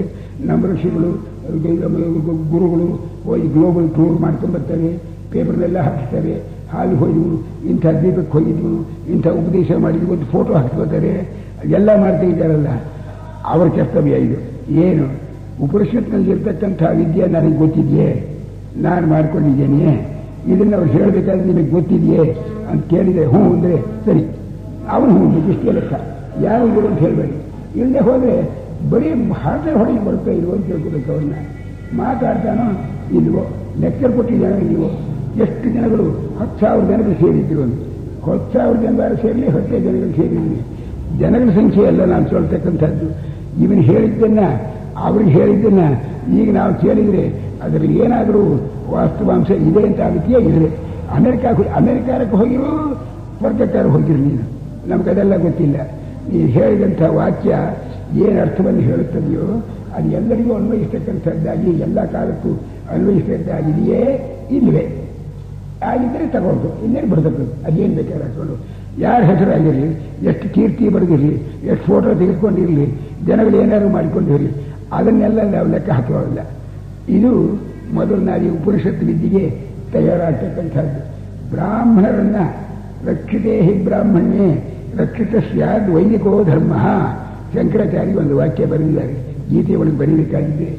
ತದಧೀನತ್ವಾದ್ ವರ್ಣಾಶ್ರಮ ಧರ್ಮಾಣ, ಬ್ರಾಹ್ಮಣ ಕ್ಷತ್ರಿಯ ವೈಶ್ಯ ಶೂದ್ರ ಅಂತ ಮಾತಾಡೋದುಂಟು. ಆದರೆ ಬ್ರಾಹ್ಮಣನು ಸರಿಯಾಗಿದ್ದರೆ ಬಾಕಿಯವರೆಲ್ಲ ಅದರಂತೆ ಇರ್ತಾರೆ. ಹಾಗೆ ಹೇಳಿ ಹೋದರೆ ಬ್ರಾಹ್ಮಣ್ಯ ಕೆಟ್ಟು ಹೋಗ್ಬಿಟ್ಟು, ಬ್ರಾಹ್ಮಣ್ಯ ಕೆಟ್ಟುಬಿಟ್ರೆ ಭಗವಂತ ಮೊದಲನೇ ಅವತ ಬಂದಿದ್ದಾರೆ. ಹಾಗಿದ್ರೆ ಈಗ ಏನಾಗಿರಬೇಕು? ಲೋಕ ಕೆಟ್ಟಿದೆ ಅಂದರು. ನಮ್ಮ ಪ್ರಕಾರ ಏನರ್ಥ? ಬ್ರಾಹ್ಮಣ್ಯ ಕೆಟ್ಟಿದೆ ಅಂತ ಅರ್ಥ. ಬ್ರಾಹ್ಮಣ್ಯ ಹಾಳಾದರೆ ಲೋಕವೆಲ್ಲ ಹಾಳಾಗುತ್ತೆ, ಬ್ರಾಹ್ಮಣ್ಯ ಬದುಕಿದರೆ ಲೋಕವೆಲ್ಲ ಸರಿಯಾಗಿರುತ್ತೆ. ಇಲ್ಲಿ ಯಾರನ್ನು ಬ್ರಾಹ್ಮಣರನ್ನು ಬೈಯೋದಕ್ಕಾಗಲಿ ಹೊಗಳೋದಕ್ಕಾಗಲಿ ಹೊರಟಿಲ್ಲ ನಾವು. ಇದು ಸನಾತನವಾದ ವಿಷಯ. ಬ್ರಾಹ್ಮಣ್ಯ ಅಂತ ಒಂದಿದೆ, ಅದು ಇದ್ದರೆ ಅವರನ್ನು ನೋಡಿ ಅವರು ಬದುಕ್ತಾರೆ, ಲೋಕವೆಲ್ಲ ಬದುಕುತ್ತೆ. ಹಾಗಿಂದ ಹೋದರೆ ಬ್ರಾಹ್ಮಣ್ಯ ಹೋಗುತ್ತೆ, ಇಷ್ಟೇ ಲೆಕ್ಕ. ಬ್ರಾಹ್ಮಣ್ಯ ಹೋಗುತ್ತೆ ಅಲ್ಲ, ಲೋಕವೇ ಹೋಗುತ್ತೆ. ಅಂದರೆ ಬ್ರಾಹ್ಮಣ್ಯ ಹೋಗಿದೆ ಈಗ, ಆದ್ದರಿಂದ ಲೋಕವೆಲ್ಲ ಹೋಗಿದೆ ಅಂತ ಆಯಿತು. ಬ್ರಾಹ್ಮಣರಾಗಿದ್ದವರು ಯಾಕೋ ಇದು ಯಾರೋ ಆ ಬ್ರಾಹ್ಮಣರು ಚುಚ್ಚಿಕೊಟ್ಟಿರುವ ವಾಕ್ಯ ಇರಬಹುದು, ಇದು ಇಲ್ಲದ್ರೆ ಇದನ್ನು ಯಾಕೆ ಹೇಳ್ತಾರೆ ಇವನು ಅಂತ ಹಾಗೆ ಹೋಗುವುದಿಲ್ಲ. ವಿಷಯ ಬ್ರಾಹ್ಮಣ್ಯ ಎಂಬ ಶಬ್ದವನ್ನು ಯಾವ ಅರ್ಥದಲ್ಲಿ ಉಪಯೋಗಿಸಿದ್ವಿ ನಾವು? ಸಬ್ರಾಹ್ಮಣ. ಯಾವ ತತ್ವವನ್ನು ತಿಳ್ಕೊಂಡಿದ್ದಾನೋ ಯೂನಿವರ್ಸಲ್ ಆಗಿ ಎಂದೆಂದಿಗೂ ಇರತಕ್ಕಂಥ ತತ್ವವನ್ನು ತಿಳ್ಕೊಂಡು ಅದನ್ನೇ ಅನುಸರಿಸ್ತಾ ಇದ್ದಾನೋ ಅವನು ಬ್ರಾಹ್ಮಣ ಅಂತ ಕರೀತಕ್ಕದ್ದು. ತತ್ವವನ್ನು ತಿಳಿದಿರೋನು ಬ್ರಾಹ್ಮಣ. ಅದಕ್ಕೆ ಹೊರಟಿಲ್ಲ, ಮತ್ತೆ ಯಾವ್ದಕ್ಕೆ ಹೊರಟಿದ್ದಾನೆ ಅಂತ ಎಷ್ಟೋ ದಿವಸ ಆಯಿತು ಅದು ಬಿಟ್ಟು ಬ್ರಾಹ್ಮಣ. ಅವನು ಏನು ಮಾಡೋಕೆ ಹೊರಟಿದ್ದಾನೆ? ನನಗೆ ಗೊತ್ತಿರೋ ಹಾಗೆ ಹಿಂದಿನ ಕಾಲದ್ದೆಲ್ಲ ಬೇಡ. ನಾನು ಚಿಕ್ಕವನಾಗಿದ್ದಾಗ ಹೇಗಿದ್ದೆ, ಆ ನಮ್ಮ ಸಮಾಜ ಹೇಗೆ ಕಾಣ್ತಾ ಇತ್ತು ನನ್ನ ಕಣ್ಣಿಗೆ. ಈಗ ನಾನು ಇಷ್ಟು ವಯಸ್ಸಾಗಿದೆಯಲ್ಲ, ಎಷ್ಟು ಹೆಚ್ಚು ಕಮ್ಮಿ ಆಗಿದೆ. ಇದನ್ನು ಮಾತ್ರ ಹೇಳ್ತೀನಿ. ನಾನು ಚಿಕ್ಕವನಾಗಿದ್ದಾಗ ನಮಗೆಲ್ಲ ಕುಲಾವಿ ಇಡ್ತಾ ಇದ್ದರು. ಮುಸಲ್ಮಾನರು ಕುಲಾವಿ ಇಡ್ತಾರಲ್ಲ, ಕುಚ್ಚಿದ್ರು, ಅದನ್ನು ಹೀಗೆ ಗೊಂಡೆಗಳು, ಅದನ್ನು ನಾನು ಹಾಕ್ಕೊಂಡಿದ್ದೀನಿ. ಅದನ್ನು ಆ ಕಸ ಇದೆಲ್ಲ ವೇಸ್ಟ್ ಕೋಟು, ಅದಕ್ಕೆಲ್ಲ ಗುಂಡಿ, ಬಟ್ಟೆ ಗುಂಡಿಗಳು, ಅದನ್ನು ಹಾಕಿ ಆ ವೇಸ್ಟ್ ಕೋಟ್ ಹಾಕ್ತಾ ಇದ್ರು. ಚಲನ ಇಷ್ಟಿಷ್ಟು ಅಗಲ ಇರ್ತಾ ಇತ್ತು, ದಗ, ಅದು ಮುಸಲ್ಮಾನರದ್ದು. ಹಾಗೆ ಹಾಕ್ತಾ ಇದ್ರು. ಹಾಗಿದ್ದರೆ ಒಳ್ಳೆ ಫ್ಯಾಷನ್ ಅಂತ. ಆಮೇಲೆ ಮುಸಲ್ಮಾನರಲ್ಲಿ ಅಲ್ಲಿ ಅಲಾದಿ ಹಬ್ಬ ಆಗ್ತಿತ್ತಲ್ಲ, ಆ ದೇವರಿಗೆ ಓದಿಸ್ತಿದ್ರು ಬ್ರಾಹ್ಮಣರು. ಅಂದರೆ ಇದು ನಾನು ನೋಡಿದ್ದು, ನಮ್ಮೂರಲ್ಲೇ ಮಾಡಿದ್ರು ಇದನ್ನು. ಇವರಿಗೆ ಗೊತ್ತಿಲ್ಲ, ಅವರು ಊರವರು ಅದೆಲ್ಲ ಮಾಡಿದ್ದಾರೆ, ತಗೊಂಡಾಗ ಮಾಡ್ತಾ ಇದ್ರು. ಯಾಕೆ ಹೀಗಾಯಿತು ಅಂತ. ಮುಸಲ್ಮಾನ ರಾಜ್ಯ ಆಗ್ತಾನೆ ಇನ್ನೂ ಫೈಟ್ಲಾಗಿತ್ತು. ಹಿಂದೆ ಮುಸಲ್ಮಾನರು ಅನುಕರಿಸ್ಕೊಂಡು ಬಂದಿದ್ವಲ್ಲ ನಾವು. ಪರ್ಷಿಯನ್ ಭಾಷೆ ಕಲ್ತ್ಕೊಳ್ಳೋದು, ಮುಸಲ್ಮಾನರಂತೆ ನಡೆಯೋದು. ಯಾರ್ಯಾರು ಬರ್ಬೇಕಾದ್ರೆ ಆ ಕೂತ್ಕೊಂಡು ಮುಸಲ್ಮಾನ ಭಾಷೆಯವ್ರಿಗೆ ಯಾವ್ಯಾವ ಮಾತುಗಳಿವೆ ಎಲ್ಲ ಕಲ್ತ್ಕೊತಾ ಇದ್ರು. ಅದನ್ನೆಲ್ಲ ನಾವು ಕೂತ್ಕೊಂಡಿದ್ವಿ. ಏನು ಅನ್ನೋದಕ್ಕೆ ಏನನ್ಬೇಕು, ಬಾವಿ ಅನ್ನೋದಕ್ಕೆ ಏನನ್ಬೇಕು, ಕೆರೆ ಅನ್ನೋದಕ್ಕೆ ಏನಬೇಕು ಬರ್ಕೊಳ್ಳೋದು. ಆ ಮುಸಲ್ಮಾನ ಅವ್ರು ಮಾತಾಡಿಸೋದು, ಅವ್ನ ಕೈ ಮಾತಾಡಿಸಿದ್ರೆ ಬಹಳ ಗೌರವ ಅಂತ. ಇದನ್ನೆಲ್ಲ ನಾನು ನಮ್ಮೂರು ನಡೆದದ್ದು ನಾನು ನೋಡಿದ್ದೀನಿ. ಹೀಗಿದ್ದವನ ಈಗ ಬರೋ ಕಾಲದೊಳಗೆ ಗಂಡಸರು ಹೆಂಗಸರು ಎಲ್ಲರೂ ಕೂಡ ಇಂಗ್ಲೀಷ್ ಮಾತಾಡೋದು, ಇಂಗ್ಲೀಷ್ನವರಂತೆ ಡ್ರೆಸ್ ಮಾಡ್ಕೊಳ್ಳೋದು, ಇಂಗ್ಲೀಷ್ನವರಂತೆ ಮೈಕ್ ಮಾಡ್ಕೊಳ್ಳೋದು. ಯೂನಿವರ್ಸಿಟಿಗೆ ಹೋಗ್ತೀವಿ ಅನ್ನೋದು, ಅಮೆರಿಕಕ್ಕೆ ಹೋಗ್ತೀವಿ, ರಷ್ಯಾಕ್ಕೆ ಹೋಗ್ತೀವಿ ಅನ್ನೋದು ಬದಲಾಯಿಸ್ತೀಗ. ಅಂದರೆ ಏನಾಯ್ತು ಈಗ? ಅದೇ ಬ್ರಾಹ್ಮಣರು ಮುಸಲ್ಮಾನರು ಅನುಕರಣೆ ಒಳಗಿದ್ದವರು, ಅದೇ ಬ್ರಾಹ್ಮಣರು ಈಗ ಇಂಗ್ಲೀಷ್ನವರು. ಅಮ್ಮ ಇಂಗ್ಲೀಷ್ ಮಾತಾಡೋದ್ರೆ ವೆಸ್ಟರ್ನ್ ಪೀಪಲ್ ಅನುಸರಿಸ್ಕೊಂಡ್ರೆ ಬಿದ್ದಿದ್ದಾರೆ. ಬ್ರಾಹ್ಮಣರು ಅಂತಂದ್ರೆ ಏನಾಯಿತು ಅಂದರೆ ಟೈಮ್ ಸರ್ವರ್ಸ್ ಅಂತ. ಯಾವ ಕಾಲಕ್ಕೆ ಹೇಗಿದ್ದರೆ ನಾವು ಬದುಕ್ತೇವೆ ಅದು ನೋಡ್ಕೋತಾರೆ ಅವರು. ಗೌರ್ಮೆಂಟ್ ನೌಕರಿ ಬೇಕು ನಮಗೆ. ಸರ್ಕಾರದವರು ಯಾವ ಭಾಷೆ? ಇಂಗ್ಲೀಷ್ ಭಾಷೆ, ಹಗರ ಇಂಗ್ಲೀಷಲ್ಲಿ ನಮಗೆ. ಪರ್ಷಿಯನ್ ಭಾಷೆ, ಆದ ಭಾಷೆಯಲ್ಲಿ ಮರಾಠಿ, ಹಗರ ಮರಾಠಿಯಲ್ಲಿ ಎಲ್ಲ ಕಲ್ತ್ಕೊಂಡಿದ್ದಾರೆ. ನಮ್ಮ ತಂದೆಯವರು ರಿಕಾರ್ಡ್ ಕೀಪರ್ ಆಗಿದ್ದರು. ಅವು ಮರಾಠಿ ಭಾಷೆ ಒಳಗೆ ಎಲ್ಲ ಕಲ್ತ್ಕೊಂಡ್ರು. ಅವ್ರಿಗೆ ಮರಾಠಿ ಅಂತಲೇ ಗೊತ್ತಿಲ್ಲ. ಹಿಂದಿವಿ ಅಂತ ಕರೀತಿದ್ರು ಅದನ್ನು. ಅವರು ರಿಕಾರ್ಡ್ ಕೀಪರ್ ಆಗಿದ್ದರು. ಎಲ್ಲ ಬರ್ಕೊಂಡಿದ್ರು ಅದನ್ನೆಲ್ಲ. ರಿಕಾರ್ಡ್ ಕೀಪರು ಅಂತ ಕರೀತಿದ್ರು ಅವ್ರನ್ನ, ಹಿಂದವರು. ಅವ್ರು ಏನು ಮಾಡಿದ್ರು, ಎಷ್ಟು ಫೀಸ್ ಕೊಡಬೇಕು ನನಗೆ ಕಾಲೇಜಿಗೆ ಓದೋದಕ್ಕೆ ಕೇಳ್ತಿದ್ರು ನಮ್ಮನ್ನ. ಯಾಕೆಂದ್ರೆ ನಾಲ್ಕನೇ ಅಂತೆ ನಾನು 6 ತಿಂಗಳು ಕಟ್ಟು ಪಾಸ್ ಮಾಡಿಬಿಟ್ನಪ್ಪ. ಆ ಹಿಂದಿ ರಿಕಾರ್ಡ್ ಕಲಿಸೋದಕ್ಕೆ ಅವರಿಗೆ ಸ್ಪೆಷಲ್ ವೆಕೇಶನ್ ಕ್ಲಾಸ್ ಮಾಡಿ ಟ್ರೈನ್ ಮಾಡಿಸಿಬಿಟ್ಟಿದ್ರೇನೋ. ಅದಕ್ಕೋಸ್ಕರವಾಗಿ ಇಷ್ಟೊಳಗೆ ಆಯಿತು ನಮಗೆ, ನಿಮ್ಮ ಫೀಸ್ ಕೊಟ್ಟರು ಸಾಕಾಯ್ತು ನಮಗೆ ಹಾಗೆ ಅಂತ ಇದ್ರು. ಅಷ್ಟು ಬದಲಾಯಿಸಿತ್ತು. ನಮ್ಮ ಕಾಲಕ್ಕೆ ಈಗ ಇಂಗ್ಲೀಷ್ ಕಲಿಸ್ಲಿಕ್ಕೆ, ಸಂಸ್ಕೃತ ಕಲಿಸ್ಲಿಕ್ಕೆ, ಯಾವ ಭಾಷೆನ ಕಳಿಸ್ಲಿಕ್ಕೆ ಕೂಡದೆ ಯೂನಿವರ್ಸಿಟಿ ಕಳಿಸ್ಲಿಕ್ಕೆ ಹುಡುಗರನ್ನ ಕಳಿಸಬಾರದೆ. ಇಂಥ ಪ್ರಾಬ್ಲಮ್ ಬಂದ್ಬಿಟ್ಟಿದೆ ಈಗ. ಅದ್ಯಾಕೆ ಹಾಗೆ ಬಂದಿದೆ ಅಂದರೆ ಪ್ರೊಫೆಸರ್ನ ಹೊಡೆಯೋದು, ನುಗ್ಗೋದು, ಆ ವಿದ್ಯಾರ್ಥಿಗಳು ದಂಗೆಯೊಳಗೆ ಹತ್ತಿಬಿಟ್ಟಿದ್ದಾರೆ. ಅದರಿಂದ ಆ ವಿದ್ಯಾರ್ಥಿಗಳು ಮುಂದೆ ಏನು ಮಾಡ್ತಾರೆ ಹೇಳೋಕೆ ಬರೋಲ್ಲ. ಸರ್ಕಾರದವರು ಅವ್ರನ್ನ ಕಂಟ್ರೋಲ್ ಮಾಡೋದು ಕಷ್ಟವಾಗಿದೆ. ಈ ಪಾರ್ಟಿಯವರು ಆ ಪಾರ್ಟಿ ಮೇಲೆ ತಿರುಗಿಸ್ತಾರೆ ವಿದ್ಯಾರ್ಥಿಗಳನ್ನ, ಆ ಪಾರ್ಟಿಯವರು ಈ ಪಾರ್ಟಿ ಮೇಲೆ ತಿರುಗಿಸ್ತಾ ಇದ್ದಾರೆ. ಇಷ್ಟು ಬದಲಾಯಿಸಿಬಿಟ್ಟಿದೆ. ಇದರಿಂದ ಒಟ್ಟು ಲೆಕ್ಕ ಏನಪ್ಪ ಅಂದರೆ, ನಾನು ಹೇಳೋದು, ವಿದ್ವಾಂಸರು, ಈ ಬ್ರಾಹ್ಮಣರಾಗಿರ್ತಕ್ಕವರು, ಸಂಸ್ಕೃತ ಭಾಷೆ ಬರ್ತಕ್ಕಂಥವ್ರು ಒಬ್ಬೊಬ್ಬರು ಇದ್ರೆ ಮೊದಲು ಬ್ರಾಹ್ಮಣ್ಯವನ್ನು ತಾವು ಕಾಪಾಡಿಕೊಳ್ಳೋದು, ಲೋಕವನ್ನು ಕಾಪಾಡಿಕೊಳ್ಳೋದಕ್ಕೆ ಪ್ರಯತ್ನ ಮಾಡಬೇಕು. ಇದನ್ನು ಏನು ಬೇಕಾದ್ರೂ ತಿಳ್ಕೊಳ್ಳಿ. ನಾವು ಕಳ್ಕೊಂಡಿದ್ದೀವಿ ನಿಜ, ಬ್ರಾಹ್ಮಣ್ಯವನ್ನು ಕಳ್ಕೊಂಡಿರೋದು ನಿಜ. ಅದು ಕೈಯಾಗಿದೆ ಆ ಮಾತು ಹೇಳಿದ್ರೆ ನಮಗೆ. ಇತರನ್ನು ಅನುಕರಣೆ ಮಾಡಿರೋದು ನಿಜ. ಅನುಕರಣೆಯಿಂದ ಕೀರ್ತಿ ಬರುತ್ತೆ ಅಂತ ಮಾಡಿಕೊಂಡಿರೋದು ನಿಜ. ಸುಳ್ಳು ಬರೋಲ್ಲ. ಅವರು ಹಿಂದೆ ನಗ್ತಾರೆ ಮುಂದೆ ಬೇರೆ. ಆಮೇಲೆ ಇಲ್ಲಿ ಅನ್ಯಾಯನ ಕಳ್ಕೊಂಡ್ರು ಈ ದೇಶದವರು ಅಂತಂತಾರೆ. ಎಷ್ಟೋ ಜನಗಳು ನಮ್ಮ ದೇಶದಲ್ಲಿ ತತ್ವ ತಿಳ್ಕೊಳ್ಳೋಕ್ಕೋಸ್ಕರವಾಗಿ ಹೊರಗಿನಿಂದ ಬರ್ತಾ ಇದ್ದಾರೆ. ಬೇಕಾಗಿದ್ದು ವಿಚಾರಗಳು ಮಾಡ್ಕ ನನಗೆ ಕಾಲಗಳು ಬರ್ತವೆ. ಅದನ್ನೇ ಬರೀ ಪೀಠಿಗೋಸ್ಕರಲೇ ಅರ್ಧ ಗಂಟೆ ಕಳೆದಿದ್ದೀನಿ ಇವತ್ತಿನ ದಿವಸ ನಾನು. ಆದರೆ ಯಾರು ಪ್ರಯೋಜನ ಇದೆ ಏನು ಅಂತಂದರೆ, ಅವನು ಯಾರೋ ಒಬ್ಬ ಶಾಂತಿ ಸದನ ಅಂತ ಒಂದು ಲಂಡನ್ನೊಳಗೆ ಅವನದು ಸಂಸ್ಥಾಪನೆ ಮಾಡಿದ್ದಾರೆ. ಸ್ಥಾಪನೆ ಮಾಡಿ ಆ ದಾದಾ ಮಹಾರಾಜ್ ಅಂತ ಅವನ ಶಿಷ್ಯ ಹರಿದಾಸ್ ಅಂತ ಏನೋ ಒಬ್ಬ ಅಲ್ಲಿ ಹೋಗಿ ಅವನ ಅಟ್ರಾಕ್ಟಿವ್ ಜ್ಞಾಪಕ ಇದೆ ಹೆಸರು ಹರಿಪ್ರಸಾದ್ ಶಾಸ್ತ್ರಿ ಅಂತ ಹೇಳಿದ್ರು. ಹೋಗಿ ಅವನದು ಪ್ರಸಿದ್ಧ ಮಾಡಿ ಬುಕ್ಕುಗಳನ್ನೆಲ್ಲ ಮಾಡಿ ಬರೋದು. ಈಗ ಅವನು ಸತ್ತು ಹೋಗ್ಬಿಟ್ಟಿದ್ದಾನೆ. ಅವರು ಕಡಿಮೆಯವ್ರ ತಯಾರಾಗಿದ್ದಾರೆ ಇಂಗ್ಲೀಷ್ನವರು. ನಾನು ಇಲ್ಲೇ ಇದ್ದಾಗ ಬೆಂಗಳೂರಿಗೆ ಬಂದು ಆ ಪುಸ್ತಕಗಳನ್ನೆಲ್ಲ ಇವ್ರ ಕೈ ಕೊಟ್ಟು ಹೋದ. ಅವನು ಆ ಉಪದೇಶ ಹಕ್ರಿಯನ್ನು ಟ್ರಾನ್ಸ್ಲೇಷನ್ ಮಾಡಿದ್ದಾನೆ. ಆ ಒಬ್ಬ ಯುರೋಪಿಯನ್ ಅವನ ಇಂಗ್ಲೀಷ್ನಲ್ಲಿ ಟ್ರಾನ್ಸ್ಲೇಷನ್ ಮಾಡಿ ರಾಜರ ಹೆಸರಿಗೆ ಕಳಿಸಿಕೊಟ್ಟಿದ್ದೆ. ಅದನ್ನು ಹೇಗಿದೆ ನಿಮ್ಮ ಸ್ವಾಮಿಯವರು ಏನು ಹೇಳ್ತಾರೆ ಕೇಳೋ ಇದನ್ನು ಅಂತ. ಅವನ್ಯಾರೋ ಹೇಳಿದ್ದಾರೆ ಅಂತ ಒಬ್ಬ ಫ್ರಾನ್ಸ್ನವರು ಒಬ್ಬನ ಕಾಗದ ಬರೆದಿದ್ದಾನೆ. ನಿಮ್ಮನ್ನು ಬಂದು ನೋಡಬೇಕು ಅಂತ ಮಾಡಿದ್ದೀನಿ ನಾನು, ವಿಷಯ ತಿಳ್ಕೋಬೇಕು ಅಂತವ ಅಂತ ಅವನು ಬರೆದಿದ್ದಾನೆ. ಇನ್ನೊಬ್ಬನು ಇಟಲಿಯಿಂದ ಜನವಾದಿಯಿಂದ ಬರೆದಿದ್ದಾನೆ. ಅವನಿಗೆ ಇಂಗ್ಲೀಷೇ ಪೂರ್ತಿ ಬರೆಯಕ್ಕೆ ಬರೋದು. ಆ ಕಾಗದಕ್ಕೆ ಇನ್ನೂ ಉತ್ತರ ಕೊಟ್ಟಿಲ್ಲ, ನಾನು ಇಟ್ಕೊಂಡಿದ್ದೀನಿ. ಅವನು ಕಠೋಪನಿಷತ್ತು ಇಂಥದ್ದು ಎಲ್ಲ ವಿಷಯ ನಾವು ಪ್ರಶ್ನೆ ಕೇಳಬೇಕು ಅಂತ ಮಾಡಿದ್ದೀನಿ ನಿಮ್ಮ ಹತ್ತಕ್ಕೆ.